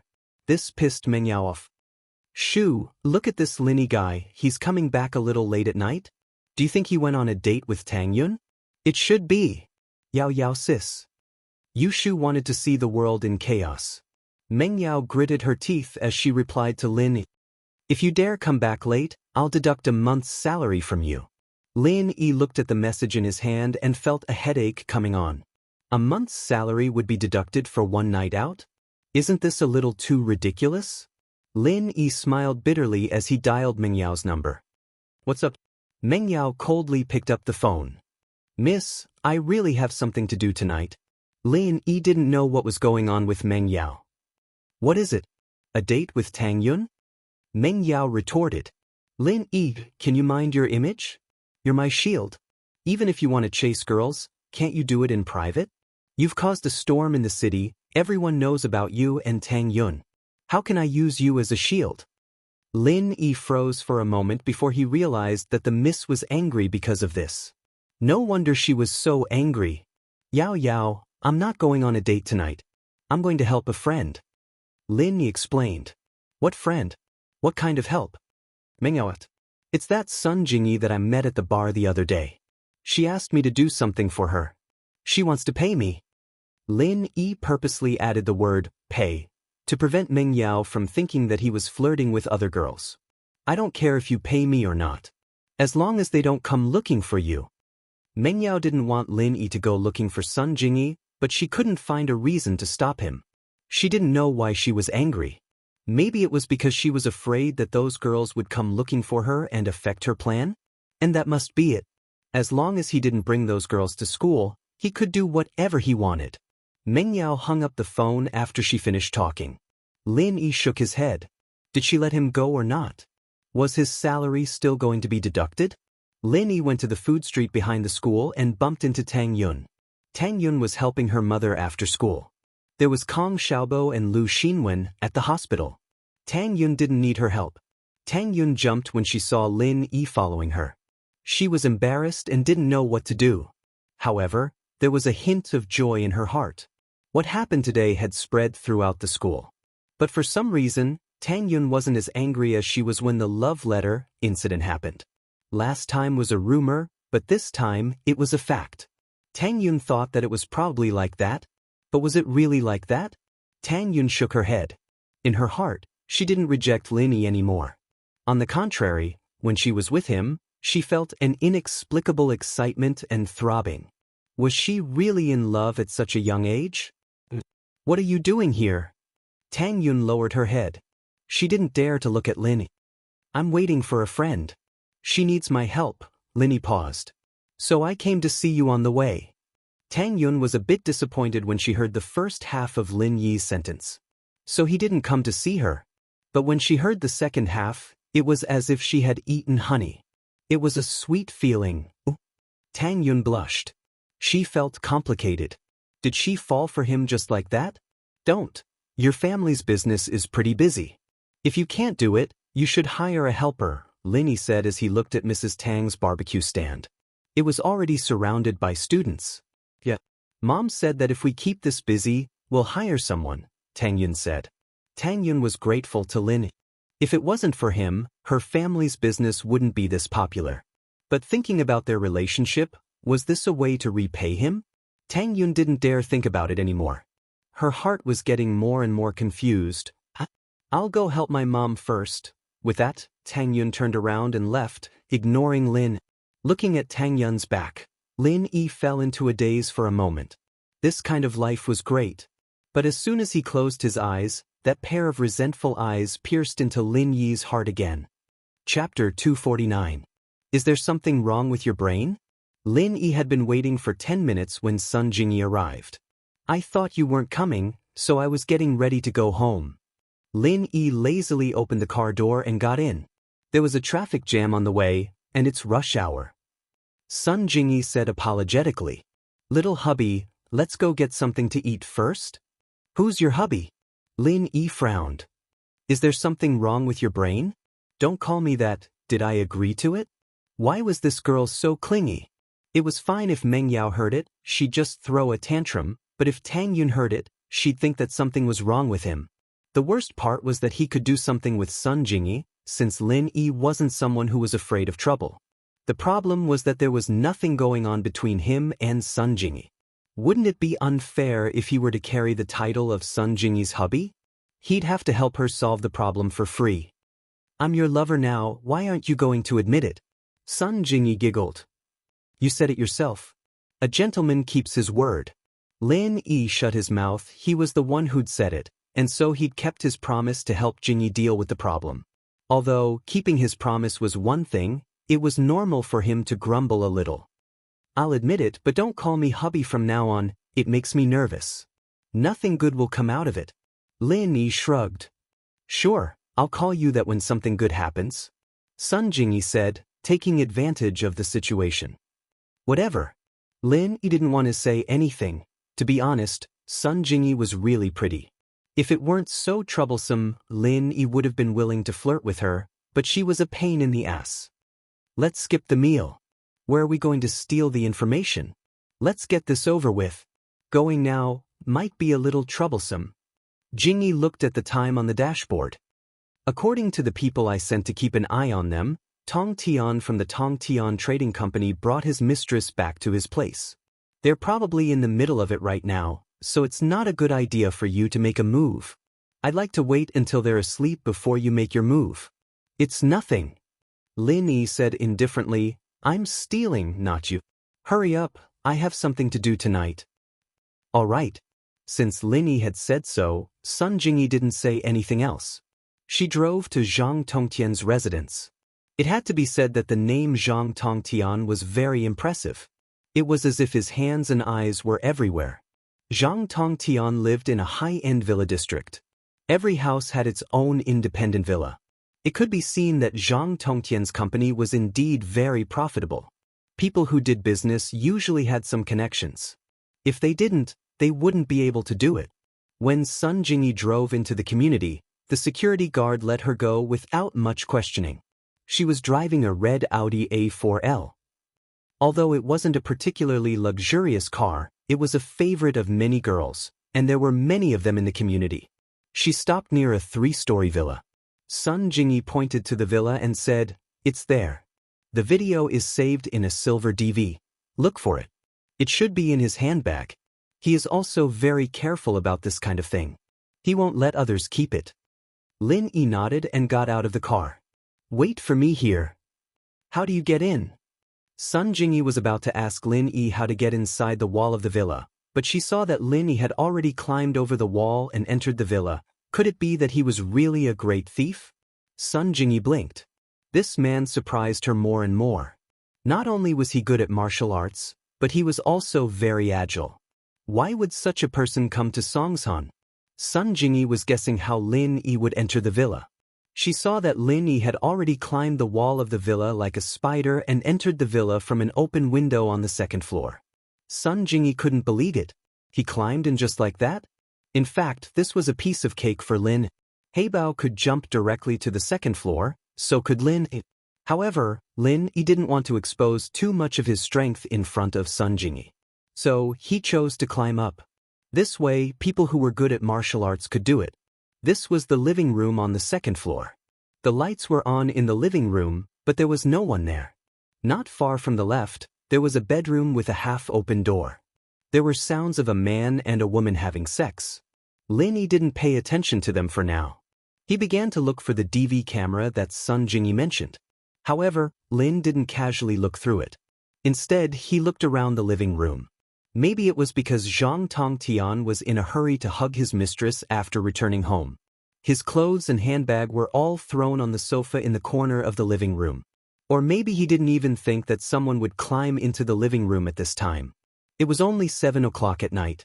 It wasn't the time for thieves to appear. Lin Yi didn't have to rummage around much before pulling out a small silver DV from the bag on the sofa. It was an HD one too. Turning off the audio, Lin Yi turned on the DV. Sure enough, the picture showed a coffee shop. A man was handing a bank card to another man and saying something. The picture was very clear. It should be at a table not far away, but it didn't attract the attention of these two people. Presumably, these two people wouldn't have thought that their numerous transactions would be recorded. Lin Yi turned off the DV, pulled out the memory card, and stuffed it into his pocket. He was about to put the DV back in his handbag and leave when he suddenly found that there was a spare memory card in his handbag. Was there a backup? Lin Yi inserted the spare memory card into the DV, but found that he had overestimated Zhang Tongtian's IQ. This memory card was blank and there was no information in it. It should have been given to him by the seller when he bought the DV. Zhang Tongtian didn't care about it and put it in his bag. However, now that he had a blank memory card, Lin Yi's wicked idea popped up again. Lin Yi took the DV to the door of Zhang Tongtian's room and filmed the room for a while. Lin Yi didn't dare to compliment Zhang Tongtian's figure, but his lover wasn't bad. It was just that Lin Yi wasn't interested in such a woman. After recording a video of Zhang Tongtian, Lin Yi put the DV into Zhang Tongtian's handbag and disappeared from the window on the second floor. Done? So fast? Sun Jingyi didn't expect Lin Yi to come out so quickly. She was a little surprised. Lin Yi smiled bitterly. This wasn't challenging at all, it was already slow enough. If it weren't for the fact that he had nothing better to do, he would have come out a long time ago after filming Zhang Tongtian with his DV. Chapter 250. Plot. Sun Jingyi was speechless. You still have time to play with his camcorder? Aren't you afraid of being found out? Are you sure it's this memory card? Sun Jingyi asked worriedly. I'm sure. Lin Yi said lazily. It was recorded in a coffee shop, I've already checked it. Sun Jingyi relaxed after hearing Lin Yi's words. Thank you, little hubby. Big sis will give you a kiss as a reward. With that, Sun Jingyi made a pouting expression and feigned a kiss in the air. Smack! Sun Jingyi was taken aback. She'd clearly feigned a kiss in the air, so how did she end up kissing something? She didn't know when Lin Yi had moved his face closer. Sun Jingyi cursed at Lin Yi's shamelessness inwardly. She'd only feigned a kiss, and he'd taken the initiative to move closer. What about me? Lin Yi touched the spot on his face where Sun Jingyi had kissed him, a wicked smile on his face. Don't think that I'm harmless in the future. I'll respond appropriately if you try to flirt with me again. Lin Yi was getting a little pissed off by Sun Jingyi. You can't keep bringing up that half-lover thing again and again, can you? If you're so willing to talk about it, then fine, I'll fulfill your wish. It's half-lover after all. There's no special boundary for that half. Even if we don't sleep together, a kiss should be fine, right? Sun Jingyi didn't know what to say. It was true that she'd only teased Lin Yi because he didn't look that old, and didn't think he was a match for her. If it were any other dangerous man, Sun Jingyi wouldn't have played these childish tricks. She'd only get herself into trouble. According to Jingyi's estimations, Lin Yi was a little boy who hadn't experienced the world of worldly affairs. He was a little strong, but he must have been under his master's closed-door training. He didn't know much about the outside world, and so Jingyi was confident that she could use her beauty to charm Lin Yi into working for her. But she hadn't expected Lin Yi to make the first move. Just when Sun Jingyi was about to say something, Lin Yi's next move caught her off guard. Lin Yi suddenly reached out and pinched Sun Jingyi's beautiful jaw. It was a frivolous and slightly insulting gesture. It was like something a bully would do to a girl in a drama. She'd never been treated in such a manner before. Sun Jingyi was a little nervous, even afraid. "What do you want to do?" Sun Jingyi was a little panicked. Nothing good would come out of this kind of action. "Half-lover?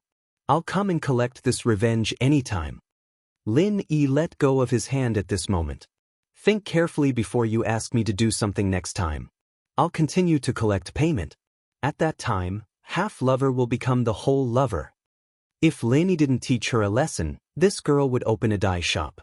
Lin Yi didn't bother with her before, but this girl was a little too much. Lin Yi couldn't bear it anymore. He could put up with Meng Yao and Yushu at home because it was his job, but Jingyi, a complete stranger. Did this girl really think that she was that attractive? Did she really think that she was invincible? Sun Jingyi felt wronged. She'd never been humiliated like this before. Even Wu Tai's Ho didn't dare to say some frivolous words. Although Zhang Tongtian coveted him, he wouldn't use force. For this kind of thing, coercion and temptation were one thing, but using force was another. No matter how powerful Zhang Tongtian was, he didn't want to be imprisoned. Zhang Tongtian didn't want to be imprisoned. However, this guy, Lin Yi, actually stole her first kiss. Although it wasn't on his mouth, it was still on his face. This made Sun Jingyi feel wronged. However, even if Sun Jingyi felt wronged, she could only bear it silently. She knew very well that all of this was caused by herself. This was the logic of playing with fire. Seeing that Sun Jingyi had finally settled down, Lin Yi couldn't be bothered with her anymore. It'd be best if she didn't come looking for him in the future. He was very busy, and every time she asked him to do some low-tech things, Lin Yi always felt that it was a little unfair to his martial arts. He'd accept it if Sun Jingyi really was his wife. The problem was that she wasn't, and she was still trying to play tricks on him. Lin Yi decided to help her this time out of respect for their acquaintance, but the next time would depend on her sincerity. Naturally, Lin Yi wouldn't let Sun Jingyi send him to the villa area.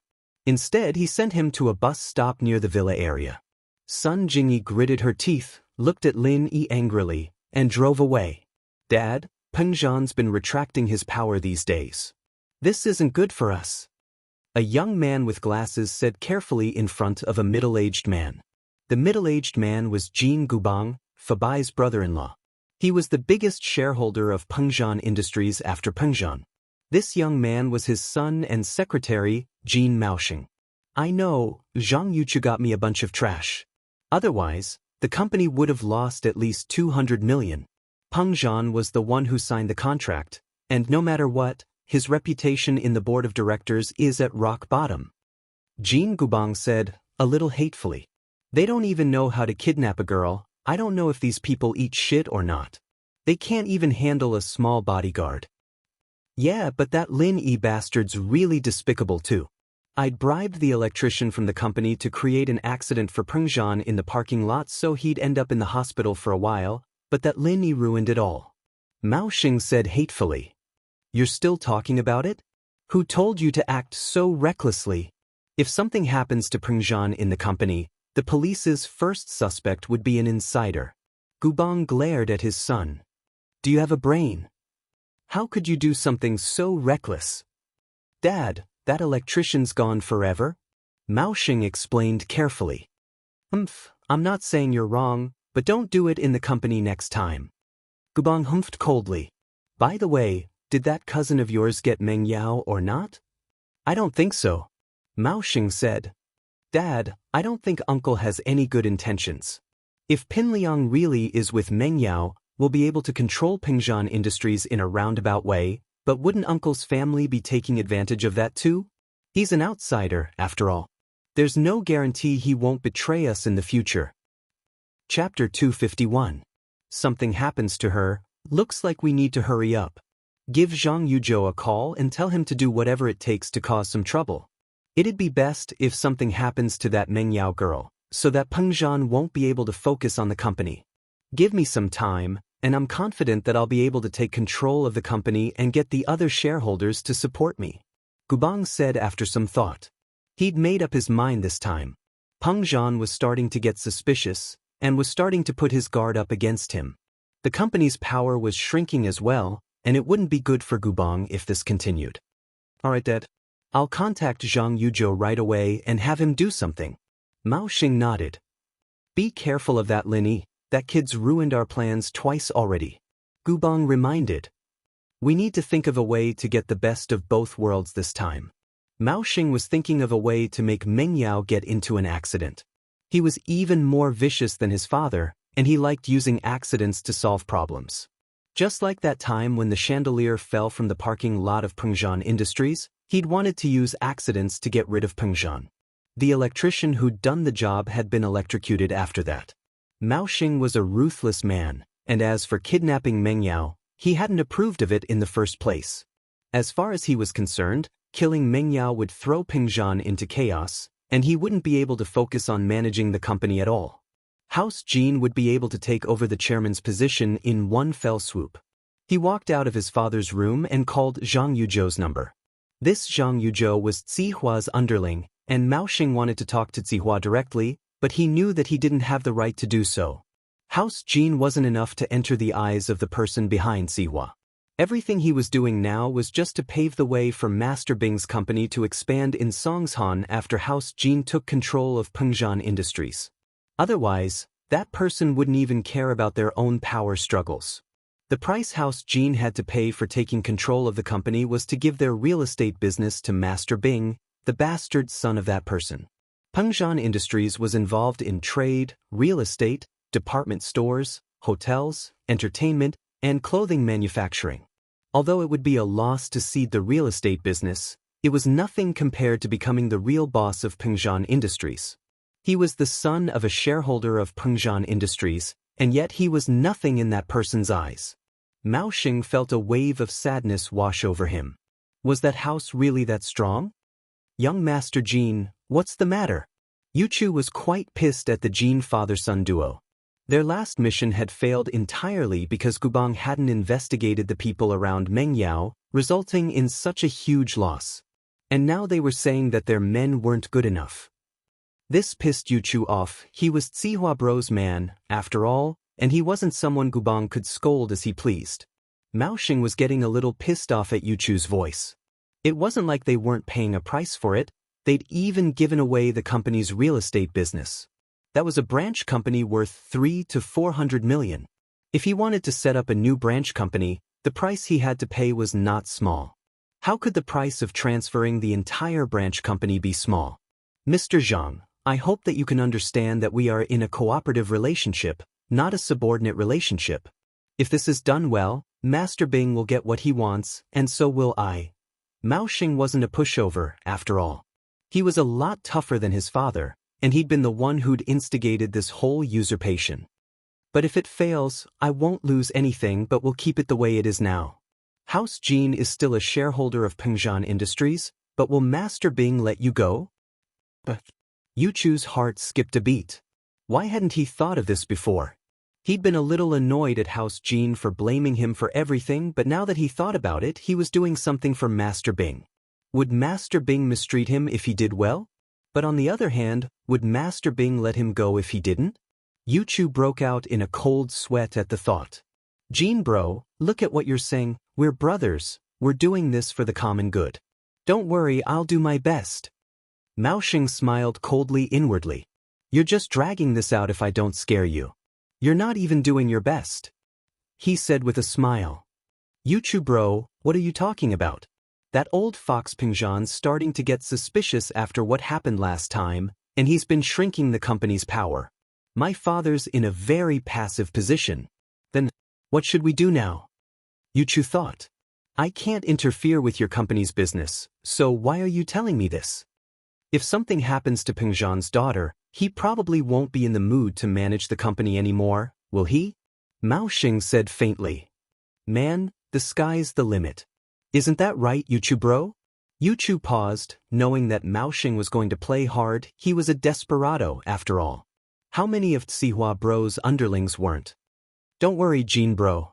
I know what to do. It won't be long before the bad news gets out. Yuchu said straightforwardly. Killing someone by accident was actually a lot easier than kidnapping. That's it then. I'll wait for the news. Mao Xing said as he hung up. Yuchu wouldn't know what was going on if he didn't give him a heads up. Of course, Yuchu wasn't going to act rashly after agreeing to Mao Xing's request. He had to ask Tsihua first. Tsihua bro, it's Lil Yuchu. Yuchu said as he dialed up Tsihua's number. Lil Yuchu, why are you calling at this hour? Don't you know I'm sleeping? Tsihua slept during the day and worked at night. This was something all his lackeys knew. He only turned his phone on during the day because he didn't want his boss to come looking for him. Tsihua bro, Jean Mao Xing's calling. He wants me to kill that Meng Yao girl. Yuchu said, relaying Mao Xing's message to Tsihua. Oh, I'll leave that to you. Don't get into a head-on confrontation. There's a master around that girl. Just cause an accident. Tsihua said offhandedly. After all, a human life was nothing to him. Also, Master Bing's almost here. We need to hurry up. Pengzhan Industries real estate company is our gift to Master Bing. Yes, Tsihua bro. I'll do it then. With Tsihua's confirmation, Yuchu didn't have to worry about anything anymore. As far as Yuchu was concerned, that Lin Yi by Meng Yao's side didn't matter how strong he was. As long as they didn't get into a head-on confrontation, Meng Yao could be killed with some dirty tricks. Chapter 252. Falling down, Lin Yi went back to the villa to find Meng Yao and Yushu sitting in the living room, not watching TV. It was the same as the day they'd taught him a lesson. Shield bro, Yao Yao's getting jealous. Be careful. Yushu was sitting on the sofa, eating an orange. She called out to him as he walked in. Shu. Meng Yao glared at Yushu. What are you talking about? What do you mean I'm jealous? Oh, Yao Yao's angry. Shield bro, good luck then. I'll stop talking. Yushu shut her mouth as if she hadn't said anything. Shu. Meng Yao had wanted to teach Lin Yi a lesson at first, but Yushu's interruption made her lose the mood.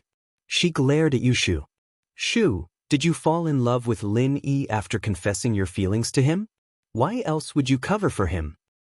Oh, Yao Yao, do you want me to fall in love with him? Yushu said nonchalantly as she ate a piece of orange. You and I are going to marry the same man anyway. Meng Yao really wanted to stand up and kick Yushu into space. She was getting further and further away from the topic. She looked at Lin Yi's nonchalant face, and Meng Yao's interest waned. He could do whatever he wanted. What did it have to do with her? He could flirt with girls or fool around. As long as he didn't interfere with her business and Pin Liang didn't harass her, he'd done his job. Meng Yao waved her hand, annoyed. Lin Yi, just pay attention to your image in school. I don't care what happens between you and Tang Yun, just don't let Pin Liang harass me. Oh, don't worry about that. That guy can't even take care of himself. He won't harass you.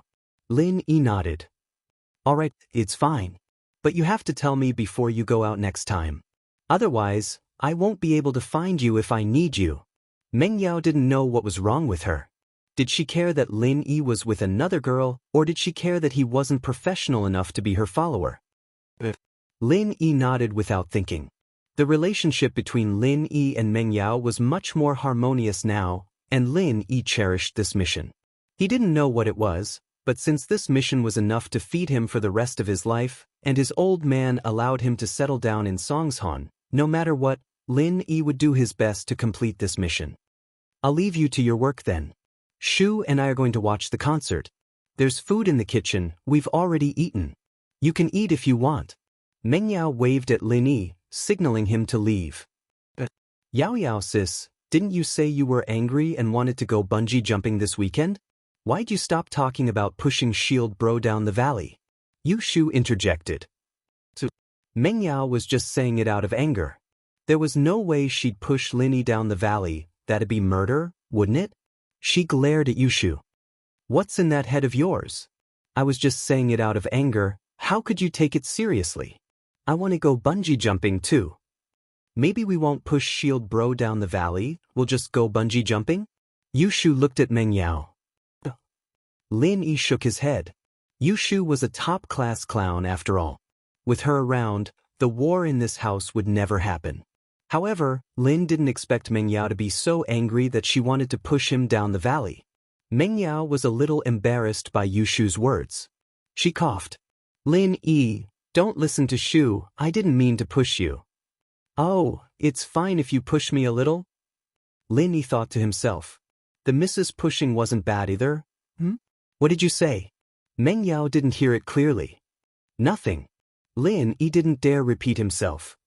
Yao Yao, Shield Bro said that he wants you to push him down. Yushu heard it clearly, but her words were always powerful. Wah. Meng Yao blinked, blushing as she understood what Yushu meant by push him down. It wasn't like she didn't interact with the outside world, and even a young girl would know what that word meant. What did you say, Lin Yi? I only said it's fine if I push him a little. Lin Yi sweated, that was what he meant, but he didn't say it like that. With my skills, I won't die even if I push him down. Meng Yao frowned as she thought about what Lin Yi said. He did say something like, it's fine, not push him down. She turned to Yushu. Oh. Yushu got up from the sofa, wanting to run away, but her legs were numb from standing cross-legged the whole time. She lost her balance and fell off the sofa. Shu. Meng Yao was startled. She couldn't care less about scolding Yushu anymore. She wanted to pull her up, but she was too slow. Yushu fell to the ground. Meng Yao subconsciously wanted Lin Yi to save her. Oh? Lin Yi reached out and caught Yushu. Shu, don't say that word. There's a man here. Meng Yao glared at Yushu. If I don't let him go, am I supposed to let him keep touching you? But, Yushu said. She couldn't just throw her to the ground. But what? You got touched by that Lin Yi bastard, why aren't you going after him? Why are you talking about me? Meng Yao looked at Yushu. Chapter 253. Could it be that the fake had become real? Oh, Yao Yao, you're saying that you want him to take responsibility for me? Yushu blinked, confused. Meng Yao didn't know what to say. Aren't you going to get your brother to beat him up? Oh, Shield Bro already touched me once when he pulled me out from the railing. Yushu said after some thought. Yao Yao, maybe we should put this on the back burner for now? We won't bother him if he's obedient in the future? Yeah, that's a good idea. Meng Yao naturally agreed. It was Shu who was touched, not her. If Shu didn't mind, what did she have to mind? I saved you twice. Lin Yi wasn't too happy about it. He'd saved Yushu twice already, and this girl still wanted to bother him? Oh, forget it then. We'll call it even then. But Shield Bro, why don't you come bungee jumping with us this weekend? I haven't done it before, you can come with us. Yushu didn't mind at all. She had a handle on Lin Yi, so it didn't really matter anymore. No problem. Lin Yi wanted to reject her at first, but he'd touched Yushu anymore. He'd flirted with the Miss Best Friend right in front of her. He'd be lucky if Meng Yao didn't come after him. Bungee jumping was nothing to him. Meng Yao didn't know what Yushu was thinking. She waited until Lin Yi went to eat before whispering to her. Shu, do you really like Lin Yi now? No. Yushu mumbled as she chewed on her orange. You let him touch you? Meng Yao frowned as she sighed inwardly. Her best friend was most likely under Lin Yi's spell, otherwise why wouldn't she react to his touch? He didn't do it on purpose. Yushu found it strange as well. She didn't seem to dislike Shield Bro at all. She didn't want to beat him up to vent her anger after being touched. Instead, she was more interested in studying bungee jumping, as if being touched wasn't that important. Meng Yao didn't know what to say, this bestie of hers. Could it be that she'd fallen for Lin Yi after confessing to Lin Yi once? Did the two of them turn their act into reality? Just like before, Zhang Tongtian crossed his legs and dialed Sun Jingyi's number as if victory was already in his grasp. Is it Miss Sun? From Zhang Tongtian's point of view, Sun Jingyi was the meat in his mouth. Unless Sun Jingyi didn't want to continue doing business in Songshan, her reputation would definitely be ruined this time. With Zhang Tongtian's connections in Songshan, He was familiar with many reporters. As long as this video was leaked, Sun Jingyi's company would be done for. Not only would they face punishment from the relevant departments, but most importantly, no one would do business with their company in the future. Who would want to do business with an unsafe company like this? Purchasing managers in those companies were all lucrative jobs. Everyone knew what was going on. They would get a commission if they did business with other companies, so why would they go to a company like Sun Jingyi? However, Zhang Tongtian didn't know about Sun Jingyi's background. In fact, Sun Jingyi came to Songshan alone not because she wanted to rely on her family's background, but because she wanted to leave House Sun. Sun Jingyi didn't want to think about the Sun's faces at all. They were a family, but they were fighting to the death for her grandpa's assets. Her grandpa wasn't even dead yet, and who knew what would happen when he passed away? Sun Jingyi's parents passed away early, and she grew up with her grandpa. Just because she was a little closer to her grandpa, the other sons saw her as the public enemy number one, trying to take away the family's property. It made Sun Jingyi very uncomfortable, and she had no choice but to leave the city and make her own way. Manager Zhang, what's the matter? Sun Jingyi got the memory card, so she naturally wouldn't be afraid of Zhang Tongtian anymore. She picked up the phone, and she wasn't as nervous as before. Miss Sun, have you forgotten? Today, I'm going to hold a small press conference to expose the inside story of some companies in the industry that don't follow the rules of business, disrupt the order of the industry, and cause unhealthy practices. Zhang Tonggan said, Miss Sun, would you be interested in attending? Tongtian smiled coldly inwardly. Jingyi, this is your last chance. You better know what's good for you, or I'll leak this video to the press conference and ruin your company's reputation. Tongtian thought. Why wouldn't I go if Mr. Zhang invited me? Jingyi said faintly. What time and where? Lin asked. At 9 o'clock this morning, in the conference room of my company. I think it's better for Miss Sun to come earlier and discuss the contents of the press conference with me. Zhang Tongtian hinted. I'm sorry, I'm afraid I have something to do here. I can't go in advance. It's good enough that I'm on time. Sun Jingyi was puzzled. Didn't Zhang Tongtian find that the memory card had been lost? Why did he still look like he had one? Did he have a backup? No, Sun Jingyi heard that Zhang Tongtian was a computer illiterate, so she dared to let Lin take the risk to steal the memory card. Because Zhang Tongtian didn't know how to use a computer or a camera at all. This video was recorded by a private detective. After watching it, he had put it in his handbag. Sun Jingyi's guess was right. To be on the safe side, Zhang Tongtian took a look at the video recorder this morning. When he found that the memory card was still on it, he was relieved. He didn't know how to play with such a sophisticated thing, so he didn't open it to see what was going on. Zhang Tongtian was a vulgar person, and he was only good at interpersonal relationships. So although the company sold computers, he couldn't even find the power button of the computer. Well, I hope Miss Sun won't regret it. Zhang Tongtian snorted coldly and hung up the phone. He thought to himself, bitch, don't be so shameless. I'll make you cry later. At 9 o'clock, Sun Jingyi appeared in Zhang Tongtian's conference room late.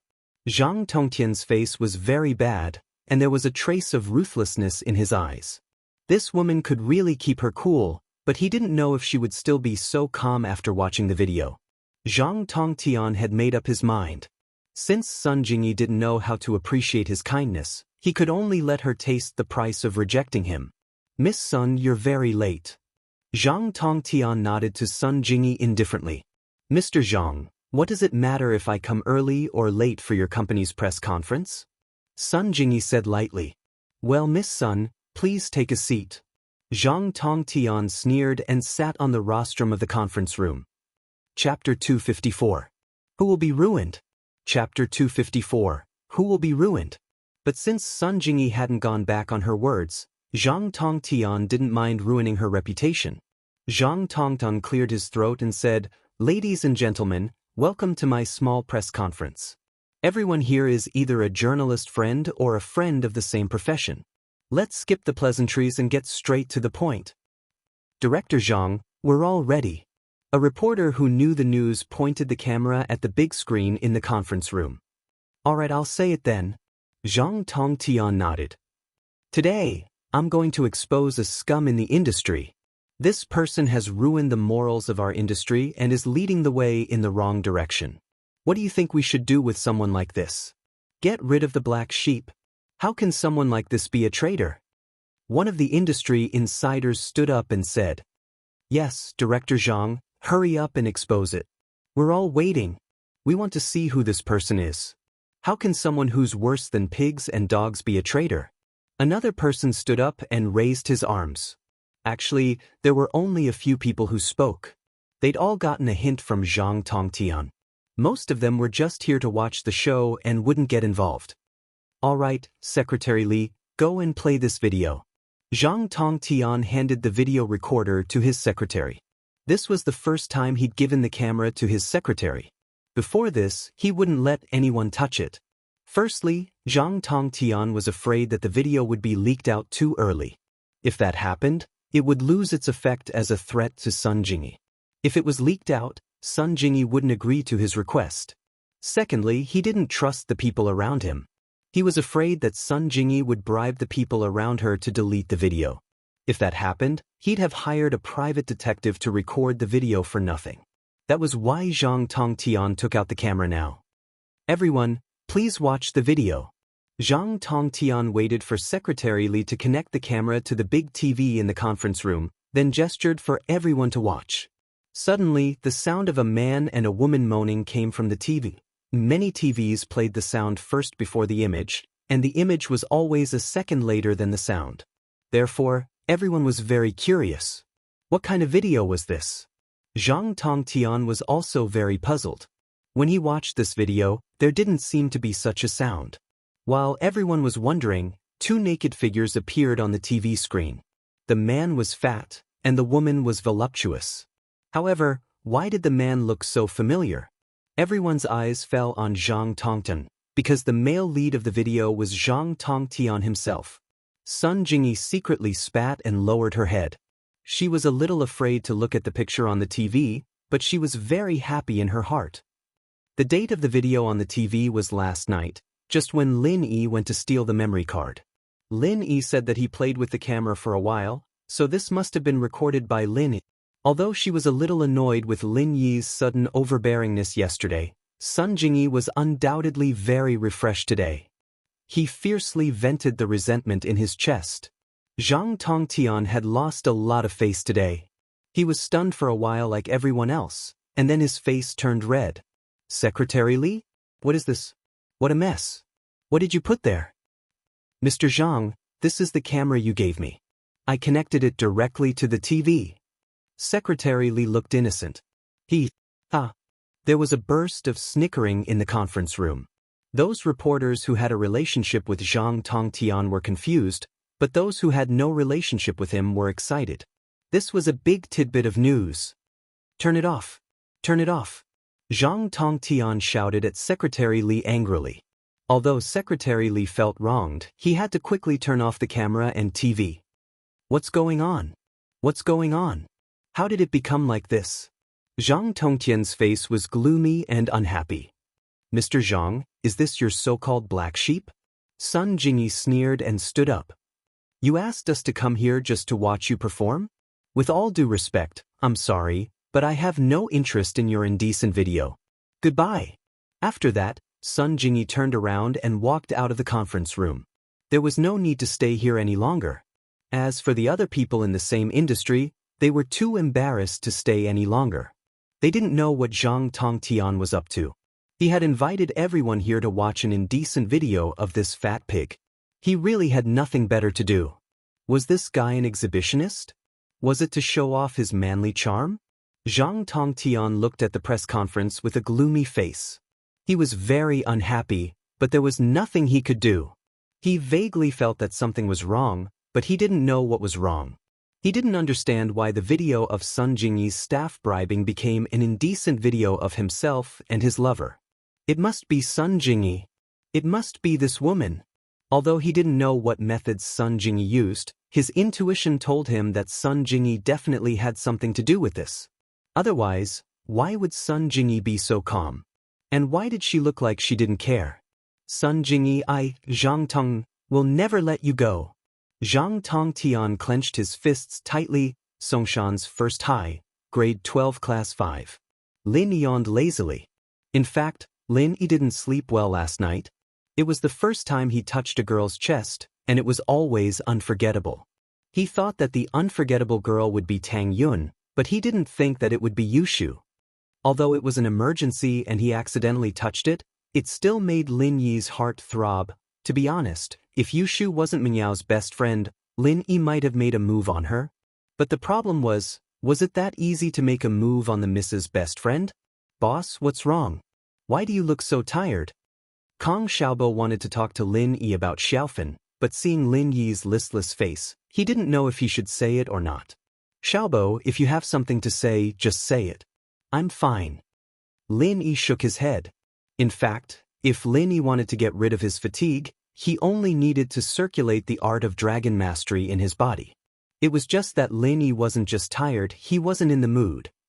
Chapter 255. Request for backup, boss. I think that bastard Kong Xiaoming is still in Fan's heart. Xiaobo's fists were clenched tightly as he spoke, his face filled with anger. HM? What do you mean? Lin Yi was startled. Kong Mingming was already so heartless, and yet Xiaofan was still so loyal to him? Are you kidding me? Sigh, boss, you don't know, but Xiaofan's expression changed when I mentioned Kong Mingming to her. Kong Xiaobo sighed. I think she wants to forget Kong Mingming, but she can't. He's her first man after all, so it's normal for her to remember him. But why doesn't Xiaofan know about Kong Mingming's disgusting face? She knows. Lin Yi said. But as you said, she can't forget that man easily. I think if you let her see Kong Mingming again, she'll be able to let it go. It's best to let her see how heartless Kong Mingming is right now. Boss, won't this agitate Xiaofan? Has her illness just recovered? Kong Xiaobo was worried. Maybe not. But she'll be fine with me by her side. Lin Yi said. If she doesn't face this matter, she'll never be able to walk out of it. You're right. Kong Xiaobo nodded. Boss, I don't have to worry about Xiaofan acting up with you by my side. But where can I meet Kong Mingming? My second grandpa's family has moved to the provincial capital. There'll be a chance, right? Lin Yi said faintly. Xiaobo, you should be more confident now. Don't always treat yourself as a substitute for Kong Mingming. Maybe Xiaofan will slowly accept you this way. If you keep thinking about how you look like your cousin and use it as a method to chase after Xiaofan, then it'll be a little sad. Boss, don't worry. I won't embarrass you. I will definitely deal with Xiaofan. Kong Mingming vowed. You've already decided? You want to be with Xiaofan? Lin Yi asked. It's decided. Boss, I've made up my mind. Xiaobo nodded solemnly. I stayed with Fun at the hospital last night. Ah? It can't be? Lin Yi's eyes went wide. He didn't expect his follower to be even fiercer than he was. All he did was hold Tang Yun's hand and pinch Yushu's boobs, but Kong Xiaobo was already sleeping with them. Sweat, boss, you misunderstood. I'm just accompanying you. Kong Xiaobo was sweating profusely. Nothing happened between us. Lin Yi was speechless. And then? I talked to Xiaofan a lot, and I know what she's thinking. Kong Xiaobo said. Boss, you're right. Xiaofan just won't give up. She knows that it's impossible, but Kong Mingming didn't say it to her personally. She still won't give up. Speaking of which, this incident might cause your relationship with your cousin to break up. Are you sure it's okay? Lin Yi asked. Kong Mingming did such an inhumane thing, and I still recognize him as my brother? Kong Xiaobo laughed coldly. If it wasn't for second grandpa, I'd go and beat him up right now. You can beat him up, but not now. You don't have that strength yet. Lin Yi attacked Kong Xiaobo. I know. Kong Xiaobo sighed. He's the second young master of House Kong. What am I? A poor relative of Dr. Kong? Zhang Naipeo didn't come to school today. Other than Pinliang, no one knew where he went. Even Pinliang's subordinate, Gao Xiaofu, didn't know. He only told the school that he was on sick leave, and told his family that he was going to do something big for Pinliang. After that, he was escorted to Springstar Mountain by Fabai's men. Pinliang glared at Lin. You don't need to show off in front of me. When Zhang Naipeo comes back from his studies, I'll see how you die. At that thought, Pin Liang felt a little better. Lin Yi was going to die sooner or later anyway. He'd let him have his fun for a couple of days. He'd let him be happy for a couple of days before he died. And so, Pin Liang looked at Lin Yi with pity. As far as he was concerned, Lin Yi was a dead man. Meng Yao, are you free on Saturday? My dad gave me 3 3D movie tickets. Let's go watch it together? Pin Liang had been urged by his father this morning to hook up with Meng Yao as soon as possible, otherwise his uncle Gubang might come up with some plan that he didn't need to cooperate with anymore. House Zhong wouldn't get anything out of it then. And so, Pin Liang started to get close to Meng Yao. I told you not to call me Meng Yao. Do you have ears? Meng Yao was disgusted by Pin Liang calling her so intimately. Pin Liang didn't seem to care at all. He moved his stool over and sat beside Meng Yao. Heh, then I'll call you Yao Yao? Why don't you go die? Meng Yao frowned. Do you have something to do? Yeah, let's go watch a movie together on Saturday. It's the 3D version of Fallen Angel. It's an international blockbuster. Pin Liang said as he pulled out 3 movie tickets. I'm not free. I have something else on Saturday. Meng Yao rejected immediately. She'd promised Shu to go bungee jumping, so naturally she wouldn't go watch a movie. Even if she didn't go bungee jumping, she wouldn't go watch a movie with Pin Liang. The guy was even more annoying than Lin Yi. Meng Yao paused at the thought. Didn't she think that Lin Yi was more annoying than Pin Liang? Did she change the order already? Meng Yao shook her head. She didn't know what was going on. Then we can go on Sunday. Pin Liang said, not getting tired of it.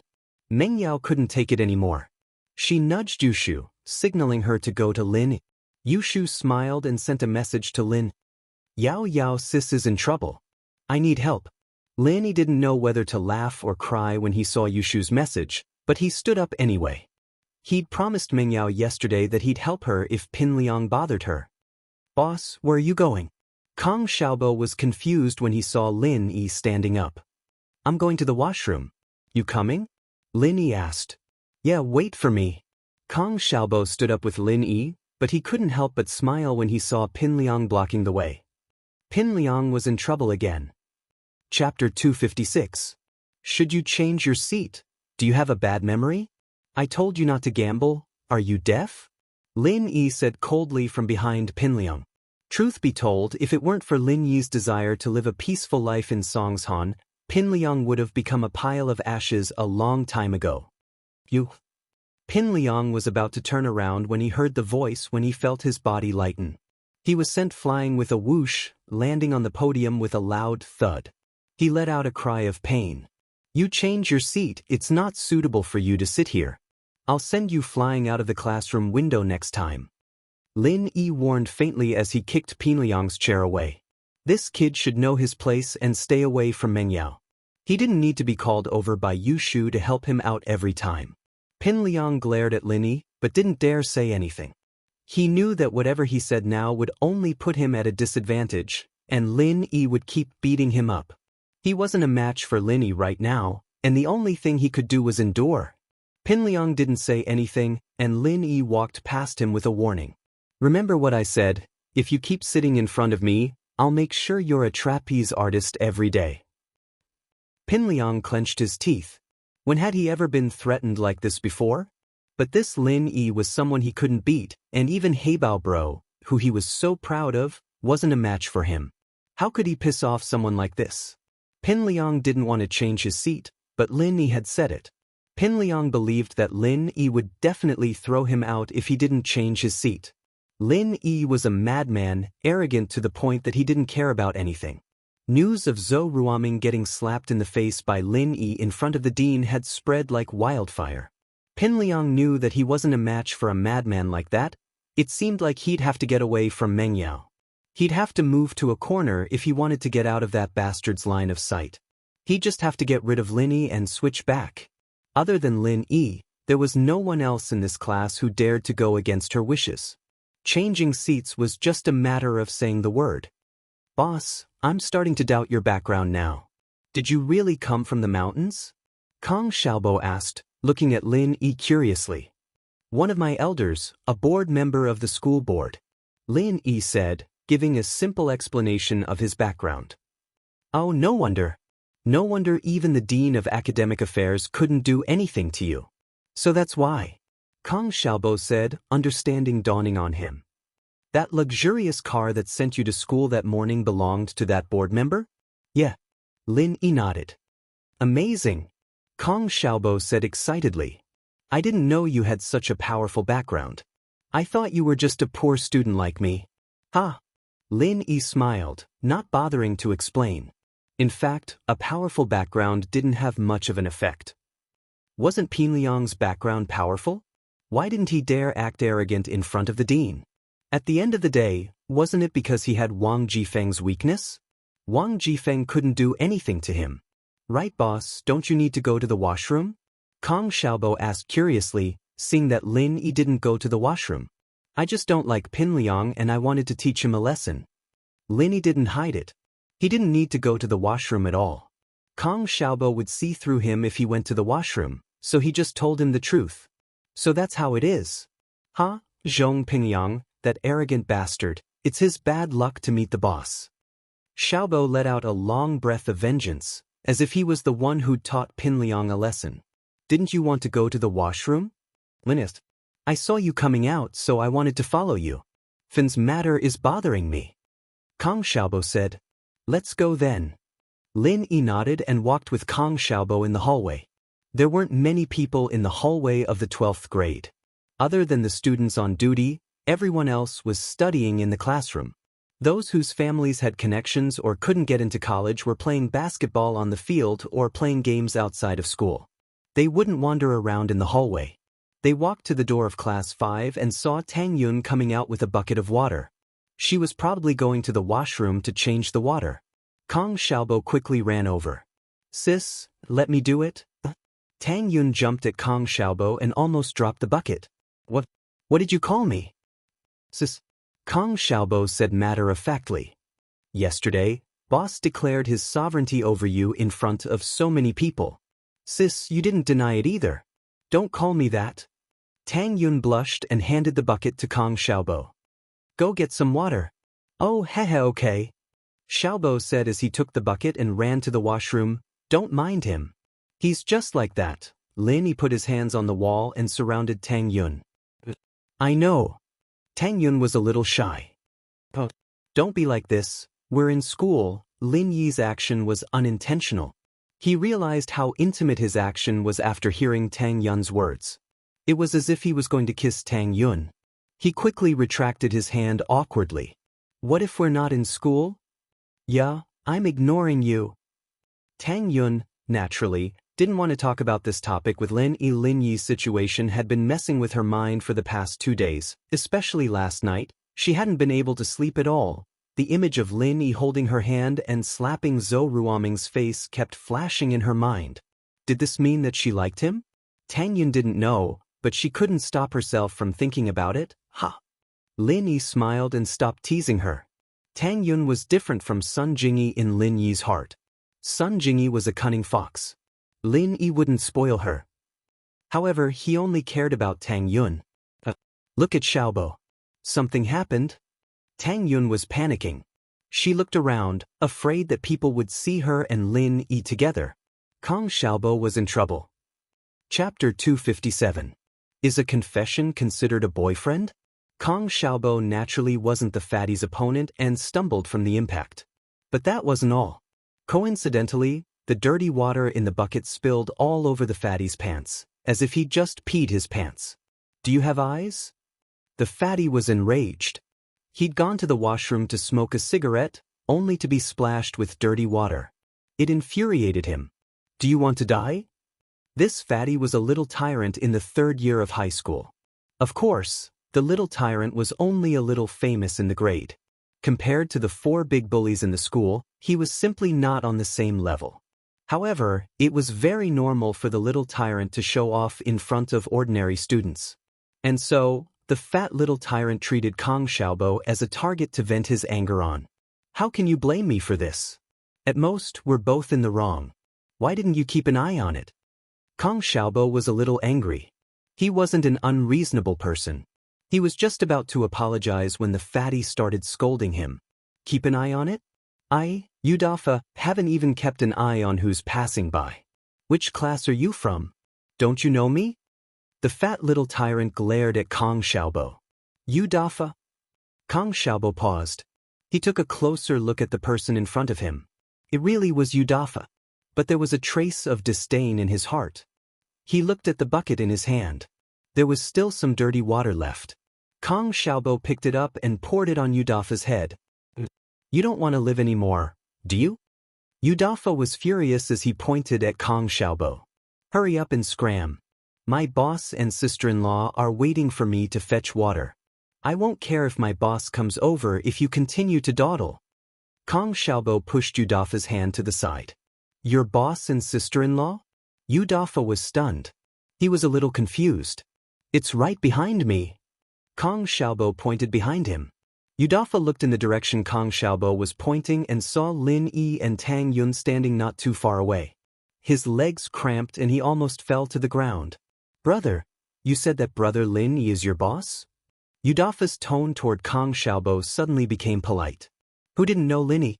He was one of the big four young thugs in the new school. He was vaguely above the other two young thugs and had become the leader of the new generation. How could Yu Dafa afford to offend such a person? The first of the four big bullies had already graduated and became a legend. And the last one was a demon from the middle school department. After staying in the school for a few days, he had turned the school upside down. Although he had already transferred out, he was still listed as one of the legends of the four big bullies. Now, there were only two of the big four left, but they were completely trampled by Lin Yi. Lin Yi had become the leader of the new generation of big four, and Yu Dafa, who was a little tyrant at his age, didn't dare to offend him. He knew that he wasn't a match for Pin Liang and Zhou Ruoming, let alone Lin. Of course, I'm Kong Xiaobo, the only follower of my boss. Look closely and be more observant next time. Kong Xiaobo put his hands on his waist and said to Yu Dafa. Yes, yes. Yu Dafa nodded quickly. Go get me a bucket of water. Kong Xiaobo handed the bucket to Yu Dafa. I'll go right now. Yu Dafa felt that it was an honor to be able to do something for Lin Yi. He could brag about it in the future.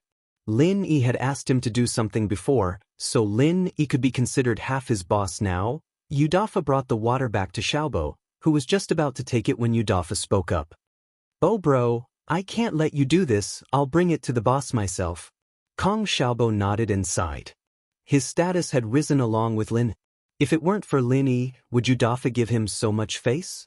In the past, it would be good enough if Yu Dafa didn't beat him up, let alone bring water. Yu Dafa brought the bucket to Lin Yi and Tang Yun. Boss, sis-in-law, the water is here. You are? Lin Yi looked at Yu Dafa suspiciously.